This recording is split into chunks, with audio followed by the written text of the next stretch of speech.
የተሻልኩ ለመሆን ሞክራለሁኝ። ነገሮች እንዲቀየሩ በቻልኩት አቅም እጥራለሁ፣ ጸሎት አደርጋለሁ ምናምን። ግን ከሆነ ጊዜ በኋላ ጭራሽ እጅ ሰጠሁኝና ሁሉም ነገር አቅቶኝ ቁጭ ብያለሁኝና አይደል ነው ብቻ እንዴት ብዬ እንደማስረዳ አላውቅም ያለሁበት ሁኔታ እና ብቻ ጥሩ ነገር ላይ አይደለም ያለሁት አሁን ላይ በጣም የሚደብር ነገር ላይ ያለሁት። እሺ ጌታ አንተም ፍቅሩን እንደቀመስክ እንደመሰከርክለት እሱም ደግሞ እኛ ከገባን በላይ ነው አይደል? እኛ ከቀመስነውም በላይ ነው። ዛሬም እንደዚህ አይነት እድልም ራሱ የሰጠ እሱ ነው እና አንድ ነገር ብቻ ልበልና ምናልባት በደንብ እንጸልይም ፎሎ ላድርግህና በስልክ ማውራት እንችላለን።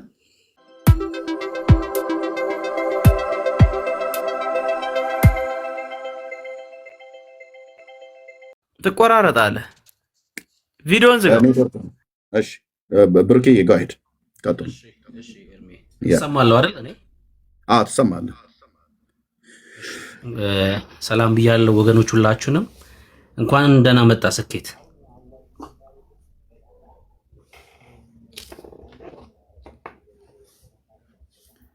ይሰማል?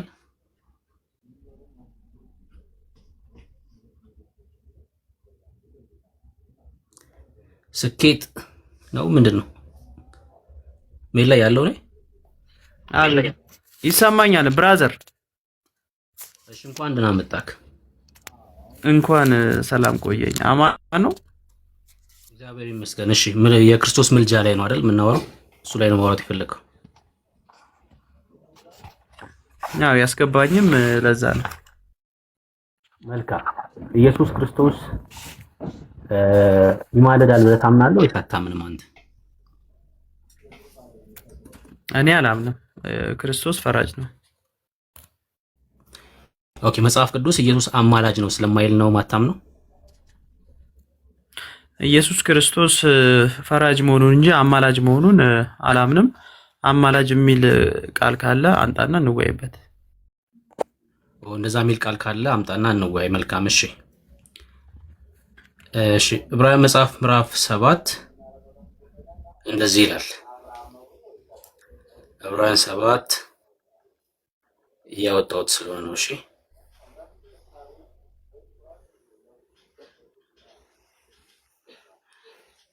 እሺ እንዲሁ ኢየሱስ ለሚሻል ኪዳን ዋስ ሆኗል። ከቁጥር 22 ጀምሮ ቁጥር ስንት? 22 ከቁጥር 22 ጀምሮ። አዎ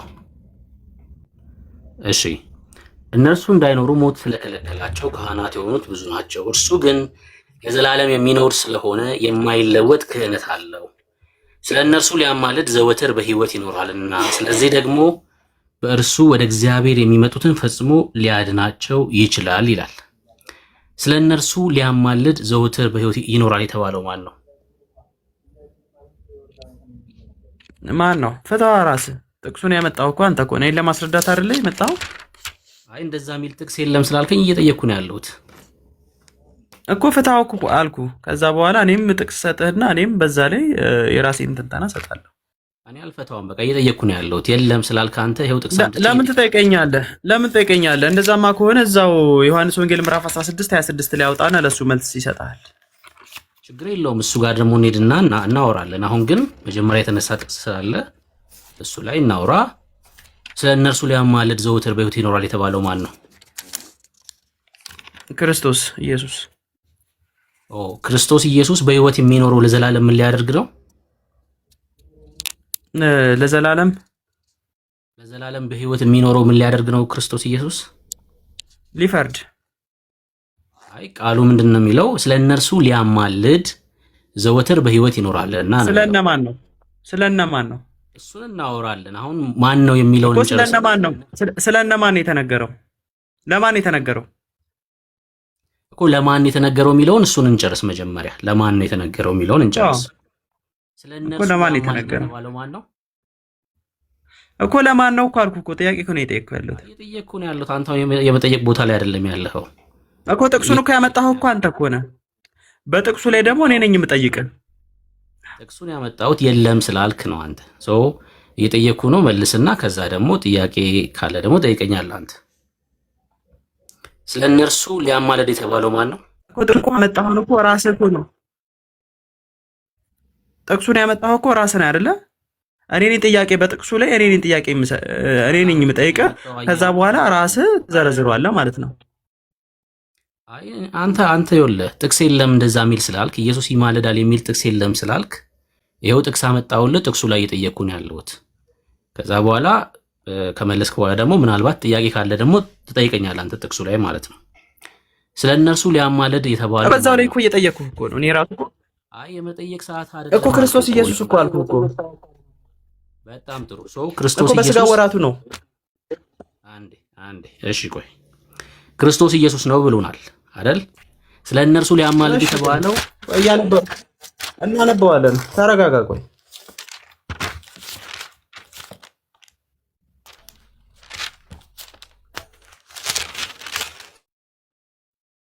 እኔ ልክፈትልህ። 7:22 ነው።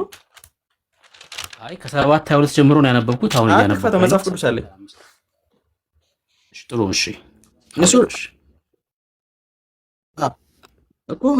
እሱ ለራስ አንብበው። እሺ ከፍ ብለን ከሀያ ጀምሮ እናንብበው። ደስ ካለ ጀምሮ አንብበው። መልካም እሺ ከሀያ ጀምሮ እናነበዋለን።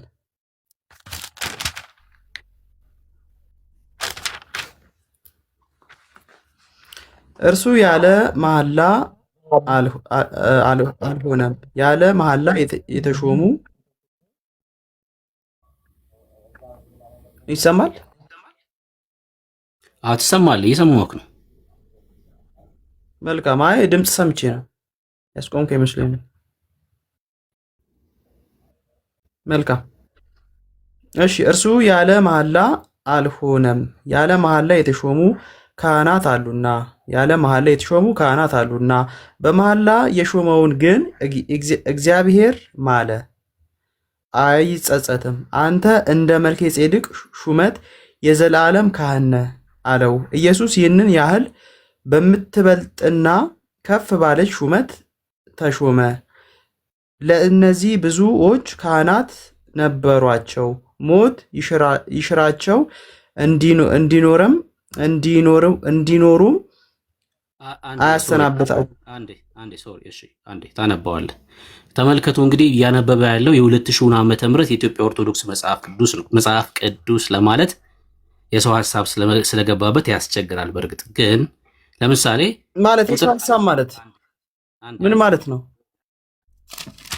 አንዴ ወዳጄ ቁጥር 22 ላይ እንዲሁ ኢየሱስ ለሚሻል ኪዳን ዋስ ሆኗል የሚለውን አውጥተውታል። እየሰማችሁት ነው ልጁ ሲያነብ ቁጥር 21 ማን የሰጣችሁ መጽሐፍ ቅዱስ? አንተ ነህ እኮ 66ቱን እኮ አንተ እኮ ነህ በራስህ እንትን ያሳተምከው ወዳጄ። ለምንድን ነው ሰው ሲያወራ መጽሐፍ ቅዱሱን ክፈተው። ሰው ሲያወራ ለምን ታወራለህ? ቆይ ተረጋጋና ከዛ በኋላ ራስህ እኮ ነው ያስቆምከኝ እኮ። እያነበብኩ የእግዚአብሔር ቃል ነው አይደለ እያነበብኩ ያለው? አንተ እኮ ነው ያስቆምከኝ እኮ። ቪዲዮን ክፈተው። ለምን እንዳስቆምኩ እኮ እየነገርኩ ነው ያለው። ተረጋጋሽ፣ ተረጋጋና ከዛ ለምን ታስቆመኛለህ? እያነበብኩ ያለሁት የእግዚአብሔርን ቃል ነው አይደለ? አንተ እኮ ነው የገባህብኝ እንጂ ከዚህ በኋላ በቃ በእንደዚህ ኖ አይደለም። ለምን ሚዩት ታደርገኛለህ? ትወርዳለህ። ሚዩት ብቻ ሳይሆን ትወርዳለህ። በቃ ሚዩት ምናምን ብቻ ሳይሆን ማለት ነው። ይሄ እኮ ነው ልትወያይ ከሆነ እኔ በጣም የተረጋጋው ሰው ነኝ። አንተ ብቻ ላወራ ለምን ትላለህ? እያነበብኩ ያሉት የእግዚአብሔርን ቃል ነው አይደለ? ለምን ታስቆመኛለህ እኮ? ለምን ታስቆመኛለህ? እሺ አውራ አልኩህ እኮ ወዳጅ። እሺ አንተ አውራ እኮ። ለምን መሀል ገባህብኝ? ለምን ትለኛለህ? አንብብ አልከኝ። እሺ አውራ አልኩህ። እሺ ይኸው ቀሻ አንተ አውራ በቃ። እኔ ዝም ልበል። እሺ አውራ አንተ። ቪዲዮን ክፈተው። የአንተ መጽሐፍ ቅዱስ አሳየኝ። አይ በቃ አውራ አልኩህ በቃ። አሁን እኔ እንዳውራ ስላልፈቀድክ አውራ በቃ አንተ ልስማክ።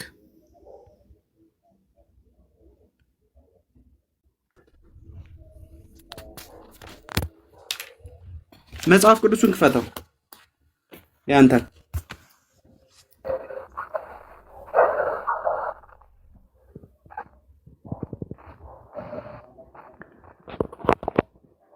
ሐሳብ የለህም። አሁን ዝም ብዬ የምሰማው እንዳወራ መጽሐፍ ቅዱሱን ክፈት። ቅድም ክፈት ብለኝ የለ ክፈተው። መጽሐፍ ቅዱሱን አንተ ክፈተው። አንተውን አትዘዘኝ እኔን። አንተ ሐሳብን ጨርስና ከዛ እናገራለሁ። ሳልናገር አስቆመኝ መጽሐፍ ቅዱስ ክፈት እንደዚህ አድርግ ምናምን አትበለኝ።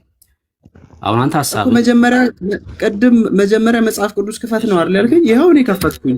በቃ ሚውት አድርገው። እኔ አሁን መጽሐፍ ቅዱስ ክፈት ምናምን አላልኩም እኮ። በቃ ሚውት አድርገው እንዳትከፍት። ደግሞ ሐሳብ ከሌለ ማውራት ካልቻልክ ደግሞ አዳምጥ።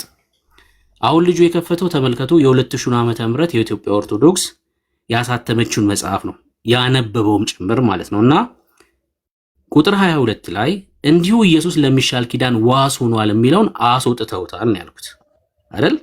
ድጋሚ አንብበው ከመጀመሪያው ከቁጥር 21 ጀምሮ ወይ ከቁጥር 20 ጀምሮ ድጋሚ አንብበው። አሳየኝ እያልኩ እኮ ነው። ያንተን ቪዲዮ ክፈትና እኔ አሳየው አይደለ? ያንተን መጽሐፍ ቅዱስ አሳየኝ አልኩ። እየቀጠፍክ ስለሆነ ማለት ነው። እሺ ክፈተው፣ አንተ ራሱ ክፈተው። እሺ አሁን እኔማ ከፈትኩት እኮ ይሄው። አንዴ ቆይ ተረጋጋ እኮ ምልን አድርግሽ ክፈተው አንተ። ይሄው እኔ ከፈትኩኝ፣ አንተ ደግሞ ክፈተው። እሺ ስማ አንዴ ቆይ፣ ለምን አሰማምሽ? ክፈተው። የለህም መጽሐፍ ቅዱስ የለህም መጽሐፍ ቅዱስ። ቲክቶክ እኮ እውነት ለመናገር 18 ዓመት ያልሞላቸው ልጆች ባይከፍቱ ነው የሚሻለው። የመወያየት አቅም እና መረጋጋት እኮ የለህም ወይ መጽሐፍ ቅዱስ የለህም ወይ ነው እኮ። ለምን ታዲያ ትቀጥፋለህ? እሺ ችግር የለውም። ፖለቲካውን ተውና ቪዲዮ ክፈትና አሳየንን ያልኩህ። ለምን አታሳይም አንተ? ወንድምነት ቆይ አንድ ኪዳን ምረት ቆይ። እሺ ስኬት መጽሐፍ ቅዱስ ብሎ ያለውን ከፍቷል። የከፈተው መጽሐፍ ቅዱስ አሁን ስኬት ምንድነው የፈለገው? ቆይ ማን ኪዳን ለምን እሱ አይከፍትም? ኤርሚያስ ለምን እሱ አይከፍትም? ቅድም ቪዲዮ ክፈት እያለ ሲጮህ አልነበረ? ለምን አይከፍትም? እኔ ነኝ ሚዩት ያደረግኩ፣ እኔ ነኝ አሁን እያወራ ያለሁት። ከዛ ለሁለታችሁ ሰጣችኋለሁ መልሼ። ቴንክ ዩ። አየው የኔ ወንድም ሚዩት አርግ ሳለው ሚዩት አርጎ ነው የተቀመጠው። አንተንም አሁን ጮኔ ሲከፍት ስላልተግባባችሁ ላግባባችሁ ነው። መጽሐፍ ቅዱስ ክፈት ነው ብለህ ያልከው ብሩክ እንዲከፍትልህ መጽሐፍ ቅዱስ የስንት ዓመተ ምህረቱን እንክፈትልህ? ስኬት አንተ ያስከው የኦርቶዶክስ የተበላሸውን ስለሆነ ያስከው የትኛውን እንክፈትልህ? የእግዚአብሔር ቃል የተበላሸ ራሱ ይክፈትህ እኮ አልኩኝ እኮ። የስንት ዓመተ ምህረት አንተን አይደለም እሱ ይክፈትህ ነው ያልኩት። እሱ ይክፈት የለውም እሱ መጽሐፍ ቅዱስ የለውም አለው። እኔ ከፍቻለሁ እኮ። እሱ ይክፈት። ለምን ታግዘዋለህ? መጽሐፍ ቅዱስ የተፈለገው አይደል? ታርግ ወንድምነት ዕብራውያን 7:22 ነው አይደል እንዲነበብልህ የፈለግከው ወንድምነት ቅድም ያልከው? አዎ እሱ የ1980ውን ሳይሆን የ2000ን አምጣ የ2000ንም ይሄንንም ጎን ለጎን አምጥተን እናስቀምጥ ማለት ነው። እንደውም ከኦርቶዶክስ ከሁለቱም 80 አሐዱ ላይ ላንበባው ጤናማው የሚባለው 80 አሐዱ ማለት ነው። ስለዚህ ሁለቱን ጎን ለጎን አይተን ተረጋጋ። ሚዩት አድርግ ብለህ ኦኬ። በመጀመሪያ ከጤናማው 80 አሐዱ እንደዚህ እናነባለን። ሚዩት አድርግ ኦኬ። ከጤናማው 80 አሐዱ እንደዚህ እናነባለን ማለት ነው። ጤናማ ያስባለው የአዲስ ኪዳን መጽሐፍት ላይ በትክክል ይሄኛው ከድሮ ጀምሮ ያለ ስለሆነ ማለት ነው። እነርሱ ያለ መሐላ ካህናት ሆነዋልና ከ80 አሐዱ ከኦርቶዶክስ ከቀድሞ ትርጉም ማለት ነው፣ ከእነ አባ ተክለ ሃይማኖት ትርጉም ማለት ነው። ኦኬ ሆነዋልና እርሱ ግን ጌታ እንደ መልከ ጼዴቅ ሹመት ለዘላለም ካህን ነህ ብሎ መሐላ አይጸጸትም ብሎ ከተነገረለት ከመሐላ ጋር ካህን ሆኗልና ያለ መሐላ ካህን እንዳልሆነ መጠን እንዲሁ ኢየሱስ ለሚሻል ኪዳን ዋስ ሆኗል ይላል። 3 ቁጥሮች ነው ያነበብኩት፣ ልብ በሉ። ከቁጥር 20 እስከ ቁጥር 22 ማለት ነው። 3 ቁጥሮች ነው ያነበብኩት። በቀድሞ በኢትዮጵያ ኦርቶዶክስ ቤተክርስቲያን ትርጉም ጤናማው ትርጉም ይሄ ነው። ይሄን እኛ እንቀበላለን። ከ80 አሐዱ ከቀድሞ ማለት ነው። ከአሁኑ ከዕብራውያን 7:20 ጀምሮ ባለው ላይ ስናነብ 7:20 22 20 ይኸው 7:20 ላይ እርሱ ማጋ ነው። ማይክ ተከፍቷል። ኪዳነ ምሕረት ሚዩት አድርገው ፕሊዝ። እርሱ ያለ መሐላ አልሆነም፣ ያለ መሐላ የተሾሙ ካህናት አሉና፣ በመሐላ የተሾመው ግን እግዚአብሔር ማለ አይጸጸትም፣ እንደ መልከ ጼዴቅ ሹመት ለዘላለም ካህን ነህ አለው። ኢየሱስ ይህንን ያህል በምትበልጥና ከፍ ባለች ሹመት ተሾመ ይላል። ይላችሁ እስከ ቁጥር 23 ድረስ ማለት ነው። አሁን እዚህ ውስጥ የሌለው ቀድሞ ውስጥ ግን ያለው እንዲሁ ኢየሱስ ለሚሻል ኪዳን ዋስ ሆኗል ብሎ የሚለው እዚሁ ስትፈልጉ አታገኙትም። ይኸውላችሁ እንደ መልከ ጼዴቅ ሹመት ለዘላለም ካህን ነህ አለው ካለ በኋላ ቁጥር 22 ኢየሱስ ይህን ያህል በምትበልጥና ከፍ ባለች ሹመት ተሾመ ካለ በኋላ ለእነዚህ ብዙ ሰዎች ካህናት ነበሯቸው፣ ሞት ይሽራቸው እንዲኖሩም አያሰናብታቸውም ነበርና። አማርኛቸው ራሱ ቁርአናዊ ነው። እንደዚህ አይነት አማርኛ እኛ አናውቅም። እርሱ ግን ለዘላለም ይኖራል። ሚዩት አድርግ። ምን አገናኙ? ሚዩት አድርግ። ይሄ ራሱ በእግዚአብሔር ቃል መዘባበት ሚዩት አድርግ እኮ ለታሪክ ከቁርአን ጋር እንደሚያገናኝ ሚዩት አድርግ። አማርኛው ከቁርአን ጋር ተመሳሳይነት ነው ያልኩት። እርሱ ግን ለዘላለም ይኖራል ክህነቱም አይሻርምና ብሎ ይላል። የት አለ ለዘላለም ዋስ ሆኗል ብሎ የሚለው? እንዲሁ ኢየሱስ ለሚሻል ኪዳን ዋስ ሆኗል ብሎ የሚለው ከሰማንያ አሐዱ ከቀድሞ ላይ ያለውን እዚህ ጋር አላመጡትም። በመርዛሙ መጽሐፋቸው ላይ ኦርቶዶክስ ትውልድን ስትመርዝ ኢየሱስ ዋስ ነው፣ ጠበቃ ነው፣ አማላጅ ነው ብሎ የሚለውን ቃል እየነቀሉ ነው ያወጡት ማለት ነው። 28 ላይ ቀጥል። የሚማልደው ነው የሚለው አማላጅ አይልም። ያዝልኝ ቆይ ኪነ ጥበብ እንሰጣለን። ህዳጉን ያልከኝ ወንድምነት እዛው ህዳጉን አንብበው የዚህ የ2000ን ማለት ነው። የ2000ን እሺ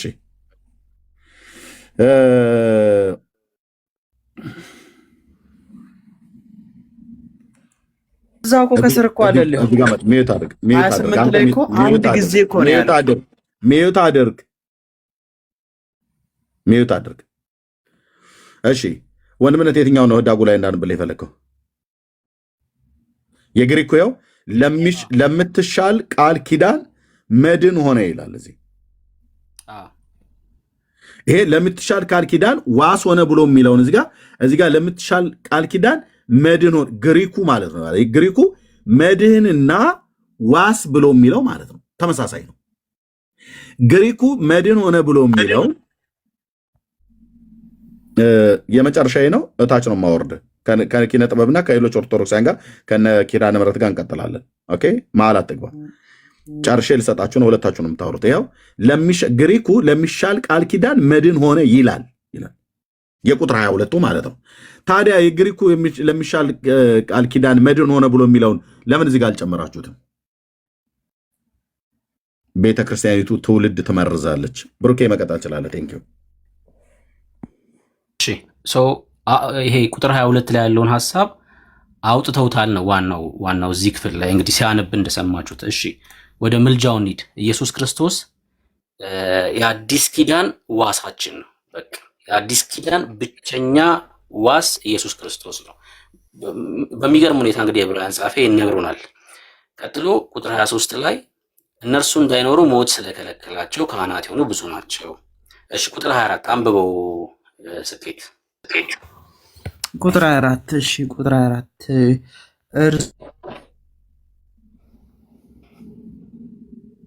ለዘላለም ይኖራል። አሁን ስለመኖሩ ነው እዚህ ጋር ለዘላለም ይኖራል። ክህነቱ አይሻርምና። እሺ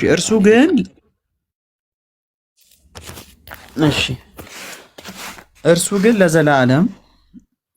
ግን ለዘላለም ይኖራል፣ ክህነቱ አይሻርምና ዘወትር በእርሱ በኩል ወደ እግዚአብሔር የሚቀርቡትን ሊያድናቸው ይቻለዋል።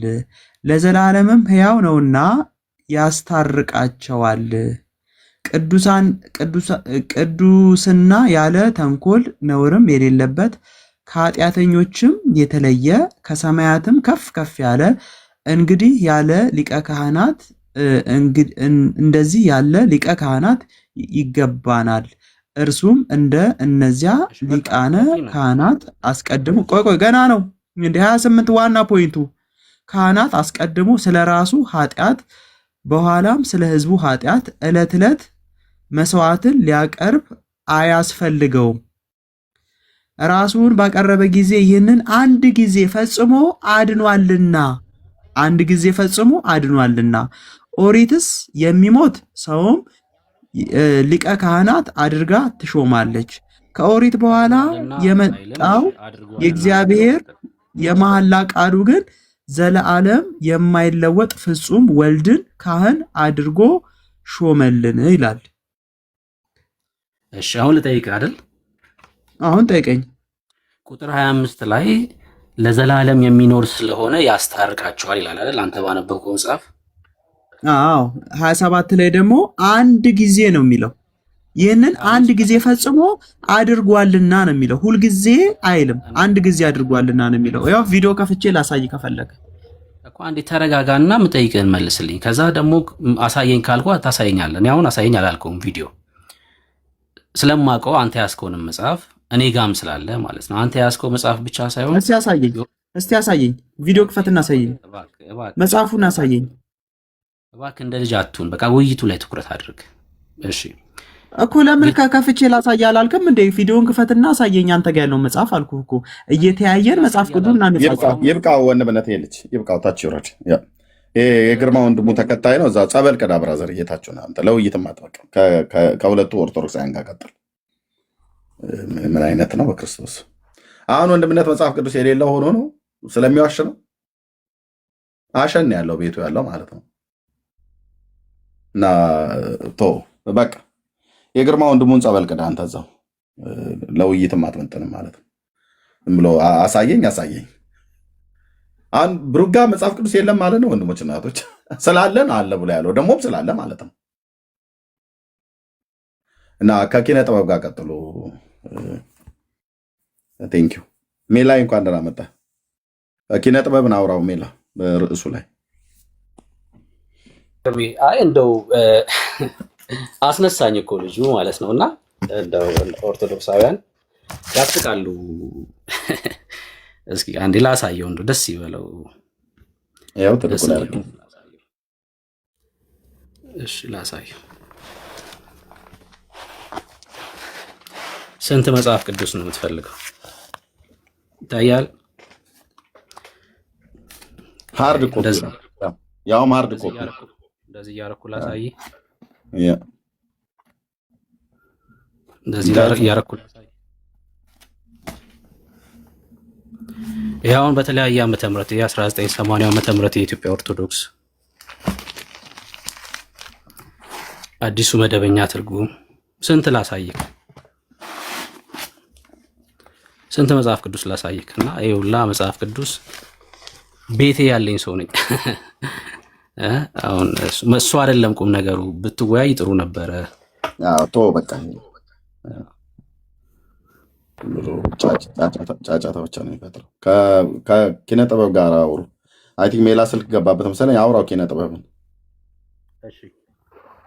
ኪነ ጥበብ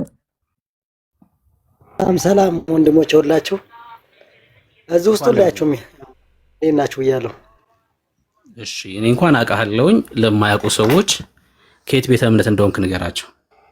ያቀኛል፣ ኤርሚም ያቀኛል። ኤርሚ ስለሚያቀኝ ችግር የለውም። ከየት እንደመጣውና እንዴት እንደሆንክ ያውቃል። ችግር ለማያውቁ ሰዎች ንገራቸው። ያለውም ስሉም ይናገራል። እኔ ኦርቶዶክስ ነኝ፣ ኦርቶዶክሳዊ ክርስቲያን። በቃ እሺ። ምስሉ ይናገራል ኦርቶዶክስ መሆንህን። አሁን እንደኔ እምነት ይናገራል። እንደ ሎጎ ትጠቀሙበታላችሁ። ወደ ቶፒክ ዋይ እኛ ትክክለኛ ሚካኤል ነው ብለን አይደለም፣ ያው ይመስላል ነው ማለት ስዕል። እኛ ለስዕሉ ባለቤት ነው። እንደ ሎጎ ለኢትዮጵያ ኦርቶዶክስ እንደ ሎጎ ነው ይሄ ምስል ማለት ነው። ሎጎ ማለት እሺ፣ ወደ ውይይቱ እንሂድ። እሺ፣ ስለ ክርስቶስ ኢየሱስ ምልጃ እያወራን ነው እና ነገረ ክርስቶስም ጭምር በዛው ማለት ነው። እና ኢየሱስ ክርስቶስ አማላጅ ነው ብለህ ታምናለህ አንተ? እንደዛ የሚል የለም፣ አማላጅ የሚል የለም። ስለኔ የሚማልደው ክርስቶስ ኢየሱስ ነው የሚለው ያው የሚማልደው ነው። እርሱም ኢየሱስ ክርስቶስ ኦርቶዶክስ ቤተክርስቲያን አላማለደም አትልም ብላም አታውቅም። እንደዚህ አይነት አስተምሮ የለም ትጀመር።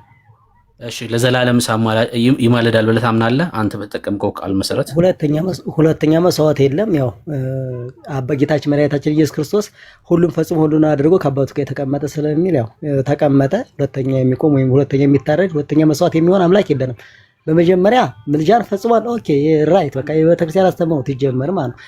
አሁን ለምሳሌ በተመልሰም ታነበብከው የሚማልደው የሚለውም ኦርቶዶክስ ቤተክርስቲያን ልክ ነው። በግሪኩም የሚማልደው ስለሚል ማለት ነው። በዚህኛውም በ2000 እትም ላይም 2000 ላይ እትም አዳምጠኝ ታወጣል ችግር የለም።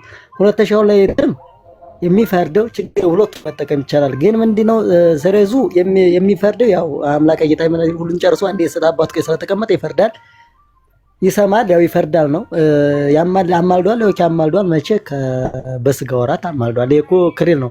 አባቱ የማያውቁትን አያውቁምና ይቅር ባላቸው ካለ ክሪል በቃ ማማለር ነው። ይሄ የሚቀጸፍ ነገርም አይደለም። ወሬ ተበይሽ ተመለስ። እሺ ምንድነው ያው አቋረጥከኝ እንዳትለኝ ብቻ ነው የሰማው። ከዚህ በኋላ አጭር አድርገህ መልስልኝ። ኢየሱስ ለዘላለም ይማልዳል ብለህ ታምናለህ ወይስ አታምንም? የሚማልደው ነው የሚለው አማላጅ አይልም። እሺ ለዘላለም ይማልዳል ብለህ ታምናለህ ወይስ አታምንም? ለዘላለም ማለት ያው እስከ ስጋ ወራቱ ድረስ ስጋውን ቆርሶ ደግሞ ለዘላለም ማለት ምንድነው? አሁን አያማልደኝም። አሁን አያማልደኝም። ለዘላለም አይማልድም ማለት ነው አይደል? አሁን አይማልደኝም አልኩ። ኦርቶዶክስ ቤተክርስቲያን አያማልድም አትልም ብያለሁ። መቼ እስከ ስጋ ወራት የትምህርቷ ነው። እስከ ስጋ ወራት ያማልዳል ብላ ታምናለች። ለዘላለም ማለት በክርስቶስ ኢየሱስ ዓለም ሁሉ እስኪጠቀለል ድረስ ማለት ነውና ለዘላለም ይማልዳል ወይስ አይማልድም ነው ጥያቄ። ያ ምልጃው አንዴ ነው እያልኩ ያለሁት። አንዴ መስዋዕት ሆኗል። ያ እርቁ ነው። እርቅ ደግሞ ትኩስ ነው። በነገራችን ላይ ምን ማለት ነው ደግሞ ትኩስ ነው ማለት? አሁንም ትኩስ ነው ማለት ነው። ያ ደግሞ ታስታርቅ ይኖራል ማለት ያ ደግሞ አያቋርጥም። ሁሉ ጊዜ እርቅ አንዴ ነው ያስታረቀን። ያ እርቁ ዘላለማዊ የሚቀጥል ነው። ለዘላለም ኢየሱስ ያስታርቃል እያልከኝ ነው? ያ እርቁ የሚቀጥል ነው እያልኩ እኮ ነው። አንዴ ነው ያስታረቀን። ስለዚህ ያ እርቁ ዘላለማዊ ነው እያልክ ነው።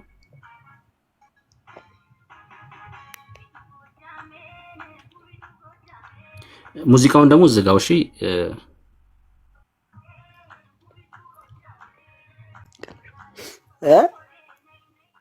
ኢየሱስ ለዘላለም ያስታርቃል እያልከኝ ነው ታዲያ? አሁን ያርቁ ዘላለማዊ ነው አልኩ እኮ። ለዘላለም ደግሞ ትኩስ ነው አልኩ። ቃሉን እናንብበው አንዴ፣ እንደዛ ይሻላል። አሁን ከልጁ ጋር ስናወራበት የነበረው ጥቅስ ዕብራውያን መጽሐፍ ምዕራፍ 7 ነው እና ያነበብኩኝ ልጠይቅክ። እርሱ ግን ለዘላለም የሚኖር ስለሆነ የማይለወጥ ክህነት አለው ይላል። እውነት ነው። ቆይ ከቁጥር 21 ጀምሮ እናንብበው። እነርሱ ያለ መሐላ ካህናት ሆነዋልና እርሱ ግን ጌታ አንተ እንደ መልከ ጼዴቅ ሹመት ለዘላለም ካህን ብሎ ማለ አይጸጸትም ብሎ በተናገረለት ከመሐላ ጋር ካህን ሆኗልና ያለ መሐላ ካህን እንዳልሆነ መጠን ይላል። የማለለት ማን ነው? የተማለው ለማን ነው? እዚህ ጋር ለዘላለም ካህን ተብሎ የተማለው ለማን ነው?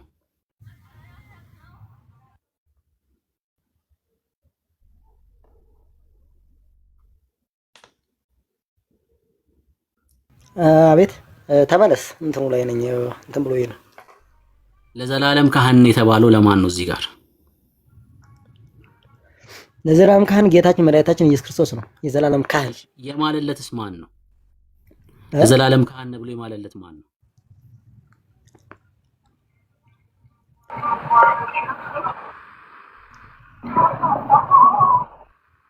ተመለሰው እስኪ እንትኑ አንብበው።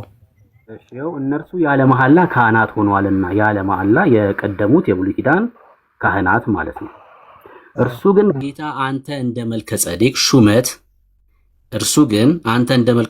ጼዴቅ ሹመት ለዘላለም ካህን ብሎ ማለ ይላል።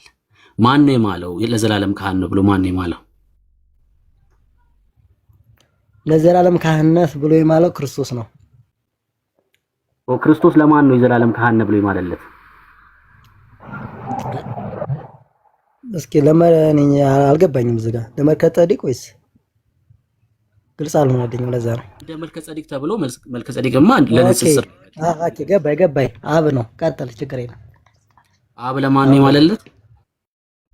ለጌታችን መድኃኒታችን ኢየሱስ ክርስቶስ። እሺ በመሃል ላይ የሆነ ሊቀ ክህነት አለው ማለት ነው አይደል ጌታ? በትክክል። እሺ እንዲሁ ኢየሱስ ለሚሻል ኪዳን ዋስ ሆኗል። ለሚሻለው ኪዳን ዋስ የሆነው ኢየሱስ ነው። እነርሱ እንዳይኖሩ ሞት ስለከለከላቸው ካህናት የሆኑት ብዙ ናቸው። ብዙ ቁጥር ያላቸው ካህናት ነበሩ፣ ሞት ይይዛቸው ስለነበር። እርሱ ግን ለዘላለም የሚኖር ስለሆነ እነርሱ ሞት ይዛቸው ነበር፣ እርሱስ ለዘላለም የሚኖር ስለሆነ የማይለወጥ ክህነት አለው አይደል? ለዘላለም የሚኖር ስለሆነ ስለ እነርሱ ሊያማልድ ዘወትር በሕይወት ይኖራልና። ስለ እነርሱ ሊያማልድ የተባለው ማን ነው? ኢየሱስ ክርስቶስ። ኢየሱስ ክርስቶስ ዘወትር በሕይወት የሚኖረው ምን ሊያደርግ ነው? ሊያማልደኝ እስከ ፍጻሜው ነው ማለት እስከ ስጋው ነው። እሺ ቀጥል። ዘወትር በሕይወት የሚኖረው ምን ሊያደርግ ነው ነው ጥያቄ። ሊያማልደኝ አልኩ ማለት ሊማልደኝ የሚማልድ ነው የሚለው ለዘላለም ስለ እነርሱ ሊያማልድ ዘወትር በሕይወት ይኖራል። ሊያማልድ የተባለው ኢየሱስ ነው ብለኛል። ለዘላለም የሚኖረውም ሊያማልድ ነው ብለሃል። ኢየሱስ ለዘላለም ያማልዳል ማለት ነው አይደል? ለዘላለም ያማልዳል ማለት ያው እንግዲህ ምልጃ እኔ እንደና አጠቃቀም እንደማን እንዳነበቁት ያው ክርስቶስ አሁን ያማልዳል እኔ አልፋና ኦሜጋ ነኝ ብሎ ስለተናገለ ዮሐንስ ራእይ ላይ መጨረሻ አካባቢ ማለት ነው። ስለዚህ አሁን ያማልዳል በሚለው አልሄድም። ዘላለም የሚለው እስከ መቼ ድረስ ነው? እሺ አሁን ኢየሱስ ለዘላለም ያማልዳል ብለኛል። ዘላለም እስከ መቼ ነው?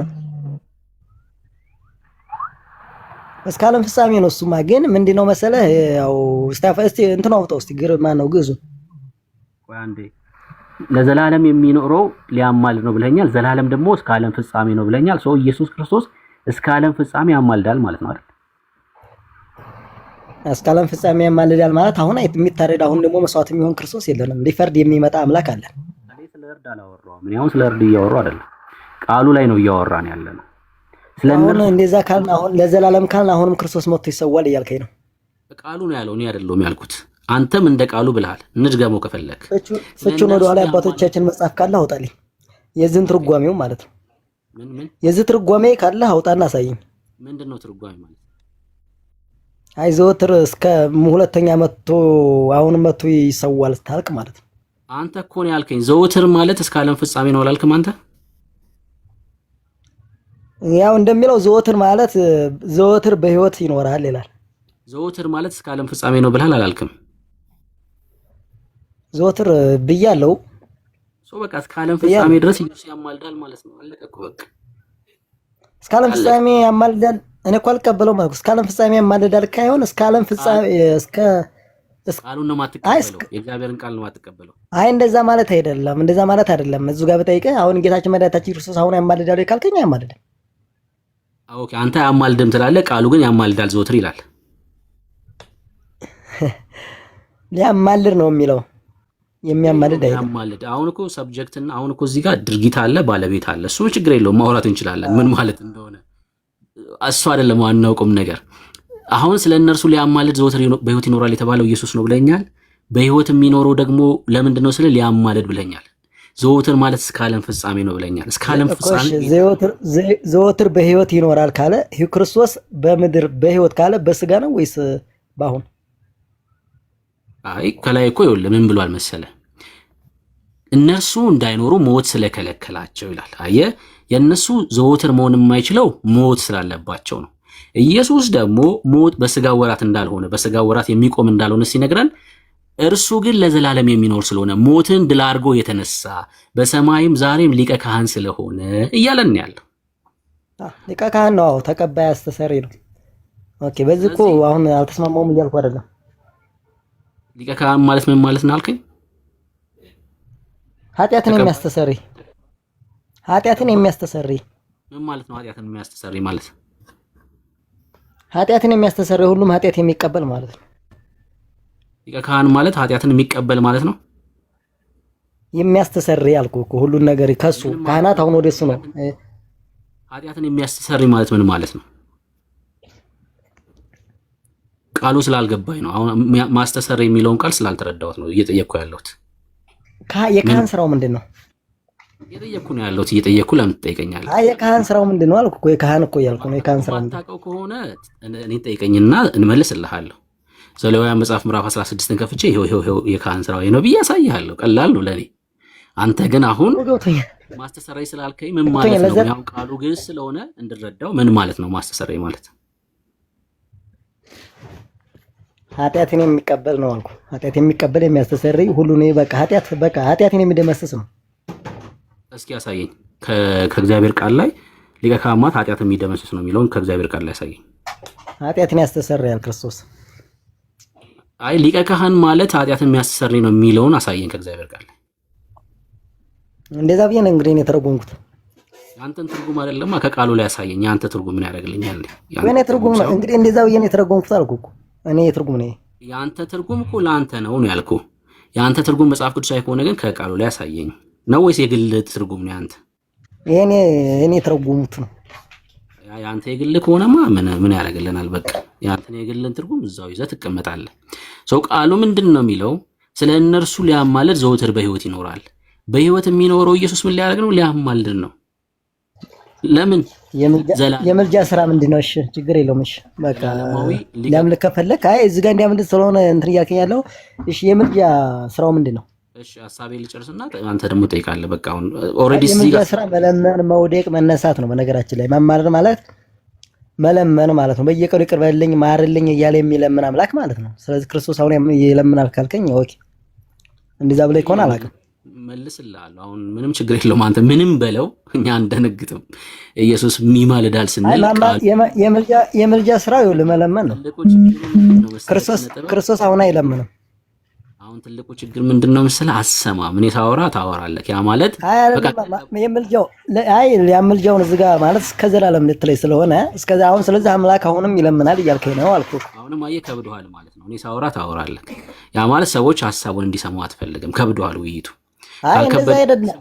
እንደዛ ካይሆን ይኸውልህ ያማልዳል ማለት አሁንም ወሬው ይወልቃል፣ ይነሳል፣ አምላክ ይለምናል እያልከኝ ነው አልኩህ። እሺ እኔ እንደዛ ብያለሁ። አሁን እንደዛ ብያለሁ እኮ እያልክ ያለው እኮ ያማልዳል። አሁን ዘወትር ስለኛ የሚማልደው ማለት አሁንም የማማለድ ትርጉም መለመን ነው አይደል? ያው ሚውት አድርገውና ልናገር ደግሞ አሁን አንተ እንደዚህ ብለሃል ከምትለኝ ሳልናገር እኔ ደግሞ ልናገር። ሚውት አድርገው አይሻልም? ከምትገምት እዛ ነው ይሻላል። እንግዲህ ዘወትር ይማልዳል ብለሃልና እየወደቀ እየተነሳ ማለት ነው አለኝ። እኔ አይደለም ዘወትር ይማልዳል ያልኩት እንዴ፣ ቃሉ ነው እንደዛ የሚለው። ስለነርሱ ሊያማልድ ዘወትር በሕይወት ይኖራል። ጌታ ክርስቶስ ኢየሱስ። ለምን? የማይለወጥ ሊቀ ካህን ስለሆነ፣ የማይሻር ሊቀ ካህን ስለሆነ፣ ዘላለማዊ ሊቀ ካህን ስለሆነ ምን ያደርጋል? ዘወትር ሊያማልድ በሕይወት ይኖራል። እኔ ነኝ ያልኩት? ጴንጤው ተሰብስቦ ነው ያለው? አይደለም። ይሄ እግዚአብሔር ሐሳብ ነው። ሰው ቃሉን መጀመሪያ አሜን ብለን እንቀበላለን አይደል? ቃሉን ክደን አይደለም ወደ ሌላ ሐሳብ ወደ ትርጉም የምንሄደው። አዎ ኢየሱስ ዘወትር ሊያማልድ በሕይወት ይኖራል። ሰው ኢየሱስ አሁን ይማልዳል? አዎ በሚገባ። ለምን? ቃሉ ስለሚል አሜን ነው የምንለው። እዚህ ክፍል ላይ ግን ምን ማለት ነው ማማለድ የሚለው የምናነሳ ከሆነ ሊቀ ካህን እንደመሆኑ የተነገረ ነው አይደል? ሰው ሊቀ ካህን በብሉይ ኪዳን ምን ያደርጉ ነበር የሚለው መመልከት በቂ ነው። ስለ ሰዎች ኃጢአት መስዋዕት ይዘው ወይ ደግሞ በጉ ከታረደ ወይ ደግሞ ለኃጢአታቸው ያመጡት መስዋዕት ከቀረበ በኋላ ከተሰዋ በኋላ ሊቀ ካህኑ ደሙን ይዘው ይገባ ነበር ስለ ኃጢአታቸው። ጌታ ክርስቶስ ኢየሱስ እየተነጻጸረ ያለው ሊቀ ካህን ነው አይደል? ደግሞም የእግዚአብሔር ንጹህ መስዋዕት ነው፣ የእግዚአብሔር በግ ነው። ደግሞም ጌታ ክርስቶስ ኢየሱስ አምላክም ጭምር ነው። ሊቀ ካህን እንደመሆኑ ስለ ኃጢአታችን ደሙን ይዞ መግባቱ ደግሞ ዛሬም ጭምር ደሙ ያለ ሊቀ ካህኑ ያለ ደሙ አይደለም የሚሰራው፣ ተነጣጥሎ አይደለም። ሊቀ ካህኑ ነው ደሙን ወደ ቅድስተ ቅዱሳን ይዞ የሚገባው። ጌታ ክርስቶስ ኢየሱስ ዘላለማዊ አማላጅ ነው ሲለን ቃሉ ላይ ምን እያለን ነው ማለት ነው? ዛሬም ደሙን ይዞ የገባ ስለኛ የሚታይልን በሰማይ አለ እያለን ያለው እኛን ወክሎ የገባ የሚታይልን ማለት ነው። ቆይ አንዴ እሺ፣ እዚህ ጋር አባቴ የሚታይልን ማለት ማማለድ ማለት ነው፣ የሚለምን ማለት ነው። መታየት ማለት መለመን ነው ያለው ማን ነው? አሁን ትልቁ ችግር ትገምታለህ አንተ ዝም ብለህ ወይ ደግሞ አይደለም። ይለምናል እያልከኝ እኮ ማማለድ ትርጉሙ ነው የመለመን እንደሆነ ነው የማውቀው በመጽሐፍ ቅዱስ። ማማለድ ትርጉሙ መለመን ብቻ ነው ያለው ማን ነው? መለመን ነው። አንዱ ለአንዱ ይጸልይ ማለት አንዱ ለአንዱ ይጸልይ። አሁን እኮ እያልከኝ ያለው አሁን እኔ የምጸልያለሁ እኔ የሚጸልየውን መልክ አምላክ የሚጸልያል እያልከኝ ነው። አንዱ ለአንዱ ይጸልይ ይላል። ማማለድ ማለት መለመን ብቻ ነው ላልከው ማስረጃ ሰኝ። እሺ ደግሞ አንተ እኔ ደግሞ እንዳልኩ አሁን ለምሳሌ አንተ አሁን ትለምናለህ። አይ ማስረጃ ነው የጠየቅኩህ። አሁን ትልቁ ችግር ትናገርና ማስረጃ ስትጠይቅ አታሳይ። ማስረጃ ነው የጠየቅኩህ። የነገርኩህ መሰለኝ። የማማለድ ማለት መለመን ነው፣ መውደቅ መነሳት ነው። ክርስቶስ አይለምንም። ማስረጃ አንተማ ነገርከኝ፣ እኔ ደግሞ ማስረጃ ነው እያልኩ ያለሁት። የምን ስለ ምልጃ ነው? ምልጃ ማለት መለመን ብቻ ነው ላልከው ማስረጃ እስቲ። ምልጃ ማለት መለመን ነው፣ ሌላ ትርጉም አላውቅም። እሺ ሚውት አድርገው። አሁንም ደግሞ እንደተሳሳትክ ላሳይሽ እኔ በማስረጃ። አንተ አታሳይም ትናገራለህ፣ እኔ ደግሞ ላሳይሽ። ነገር የለውም ማሳይ። እሺ ሚውት አድርገው።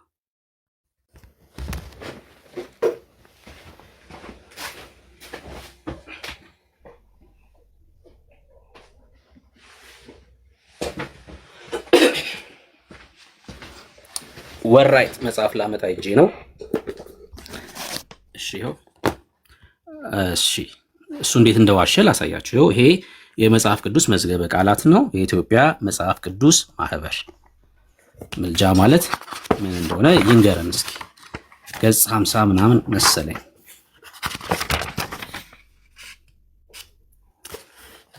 እሺ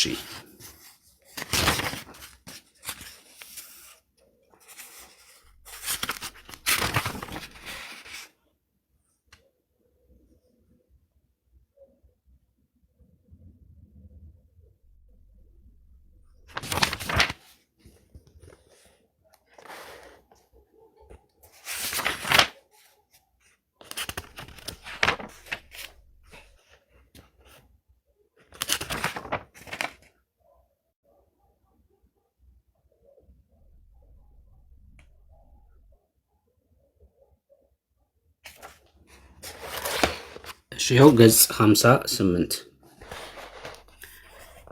እሺ ገጽ 58 እንደዚህ ይላል።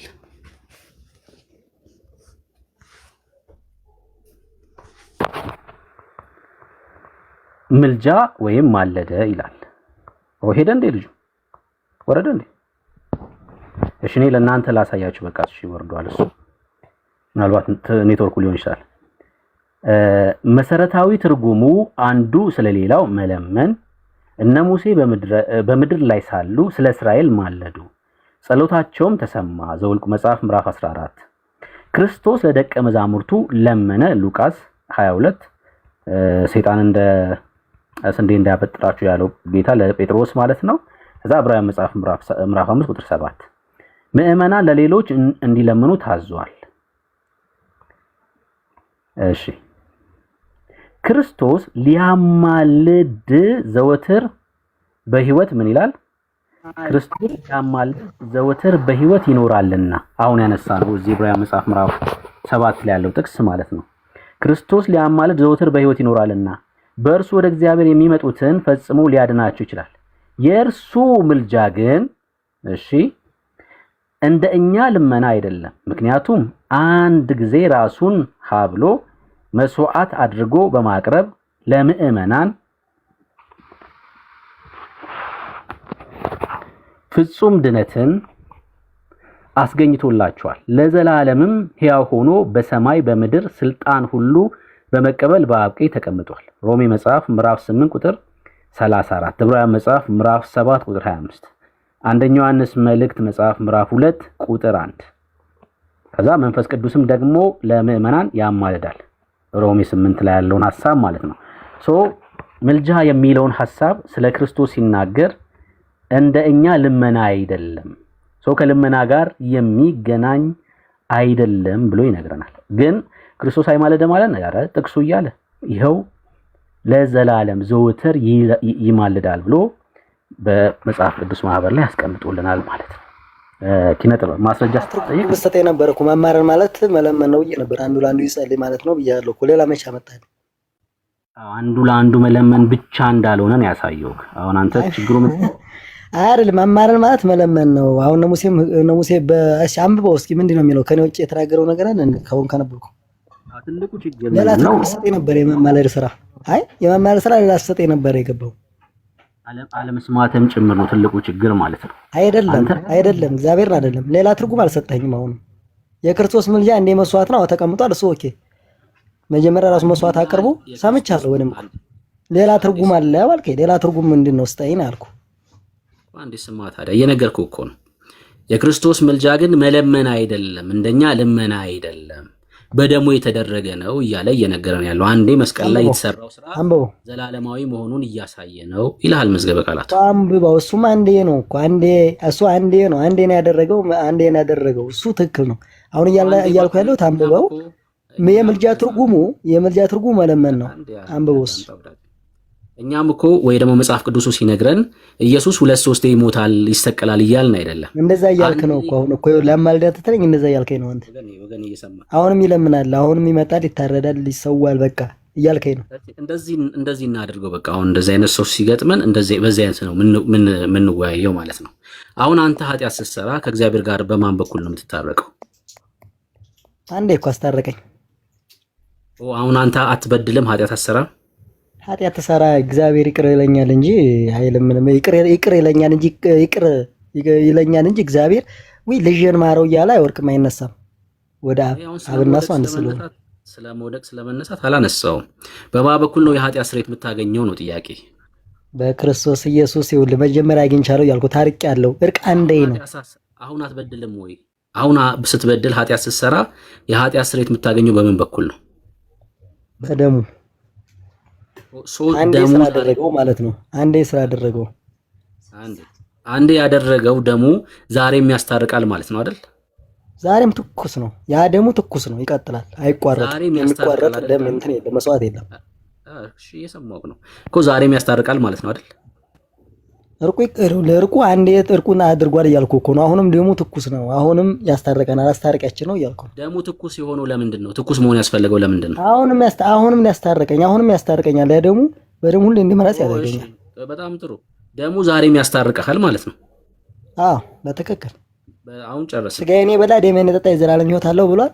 ስጋና ደሙን ትበላ በሱ ትታረቀ፣ በሱ እገኛለሁ። ደሙ የምትለኝ አንተ የጌታ እራትን ነው? የጌታ እራት እኮ የክርስቶስ ስጋና ደም ነው። ደሙ የምትለኝ የጌታ እራትን ነው ወይ? አይደለም፣ እንደዛ ማለት አይደለም።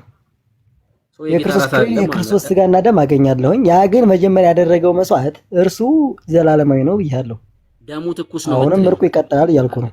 ደሙ ትኩስ ነው የምትለኝ የጌታ እራትን ነው እንዴ? እንደዛ አይደለም። አይ ያው የተናገርኩ ያለሁት ስለ በየጊዜው ስለመታረቅ ነው። በክርስቶስ ጋር መቅረቡን ነው ያወራሁት። አሁን ስለ ስጋ ደሙ በቃ ስለ ጌታ እራት እንዳታወራ ማለት ነው። ትኩስ ነው ደሙ እያልከኝ ያለው የጌታ እራትን ካልሆነ በቃ ስለሱ እንዳታነሳ። የጌታ የክርስቶስ ኢየሱስ ደም ዛሬም ያስታርቃል ማለት ነው አይደል? አሁንም እኮ ያስታርቃል አልኩ እኮ። ደሙ ትኩስ ነው ማለት እኮ ነው። የክርስቶስ ደም ከራሱ ከክርስቶስ ተነጥሎ ያስታርቃል ተብሎ ይነገራል። ራሱ አስታራቂያችን ነው። ኢየሱስ ዛሬም አስታራቂ ነው። በትክክል ያ ደሙ ትኩስ ነው አልኩ እኮ። እሺ ኢየሱስ ዛሬ ያስታርቃል ትንል አዳምጠኝ የኔን ሐሳብ እንትን አትበል። እሺ ያስታርቃል ስትሉ ምን? እሺ ያስታርቃል ትንል አሁንም ደሙ ይፈሳል እያልን አይደለም። ያ ያደረገው እርቅ ዘላለማዊ ነው። ያስታርቃል ስትሉ አሁንም ደሙ ይፈሳል እያላችሁ ነው ያለክ ማን ነው? ያስታርቃል ስትሉ አሁንም ደሙ ይፈሳል እያላችሁ ነው ያላችሁ ማለት ነው። እናንተ እንደዛ እያልከኝ መሰለኝ። ዘላለም ያማልዳል ማለት እኮ አሁንም ይለምንልኛል እያልከው አንተ ነው እኮ ያልከኝ አይደለም። እሺ መች ነው ያልኩህ እንደዛ? ሻውጣና ሳይኝ ያልኩበትን አሁን እኮ ተናገርከው ሮሚን እኮ ያልኩበትን አውጣና ሳይኝ። እኔ ዘላለም ይለምናል ያልኩበትን ዘወትር ስለኔ የሚማልደው ብለህ ጠቅሰዋል ከያ ጀምረህ። እና ታዲያ እሱን ማን ያደለው ያልኩት የእግዚአብሔር ቃል ነው። እሺ አስብልሃለሁ፣ አንተን ችግር የለውም ደግሜ ያስብልህና እንጨርሳለን። ስለ እነርሱ ሊያማልድ ዘወትር በሕይወት ይኖራል። ስለ እነርሱ ሊያማልድ የተባለው ማን ነው? እዚህ ጋር ፐርሰኑ ማን ነው? ባለቤቱ ማን ነው? ክርስቶስ እኮ ነው እያልኩ ነው። በጣም ጥሩ። ዘወትር በሕይወት ይኖራልና ክርስቶስ በሕይወት ዘወትር ይኖራል። ምን ሊያደርግ ነው ዘወትር በሕይወት የሚኖረው?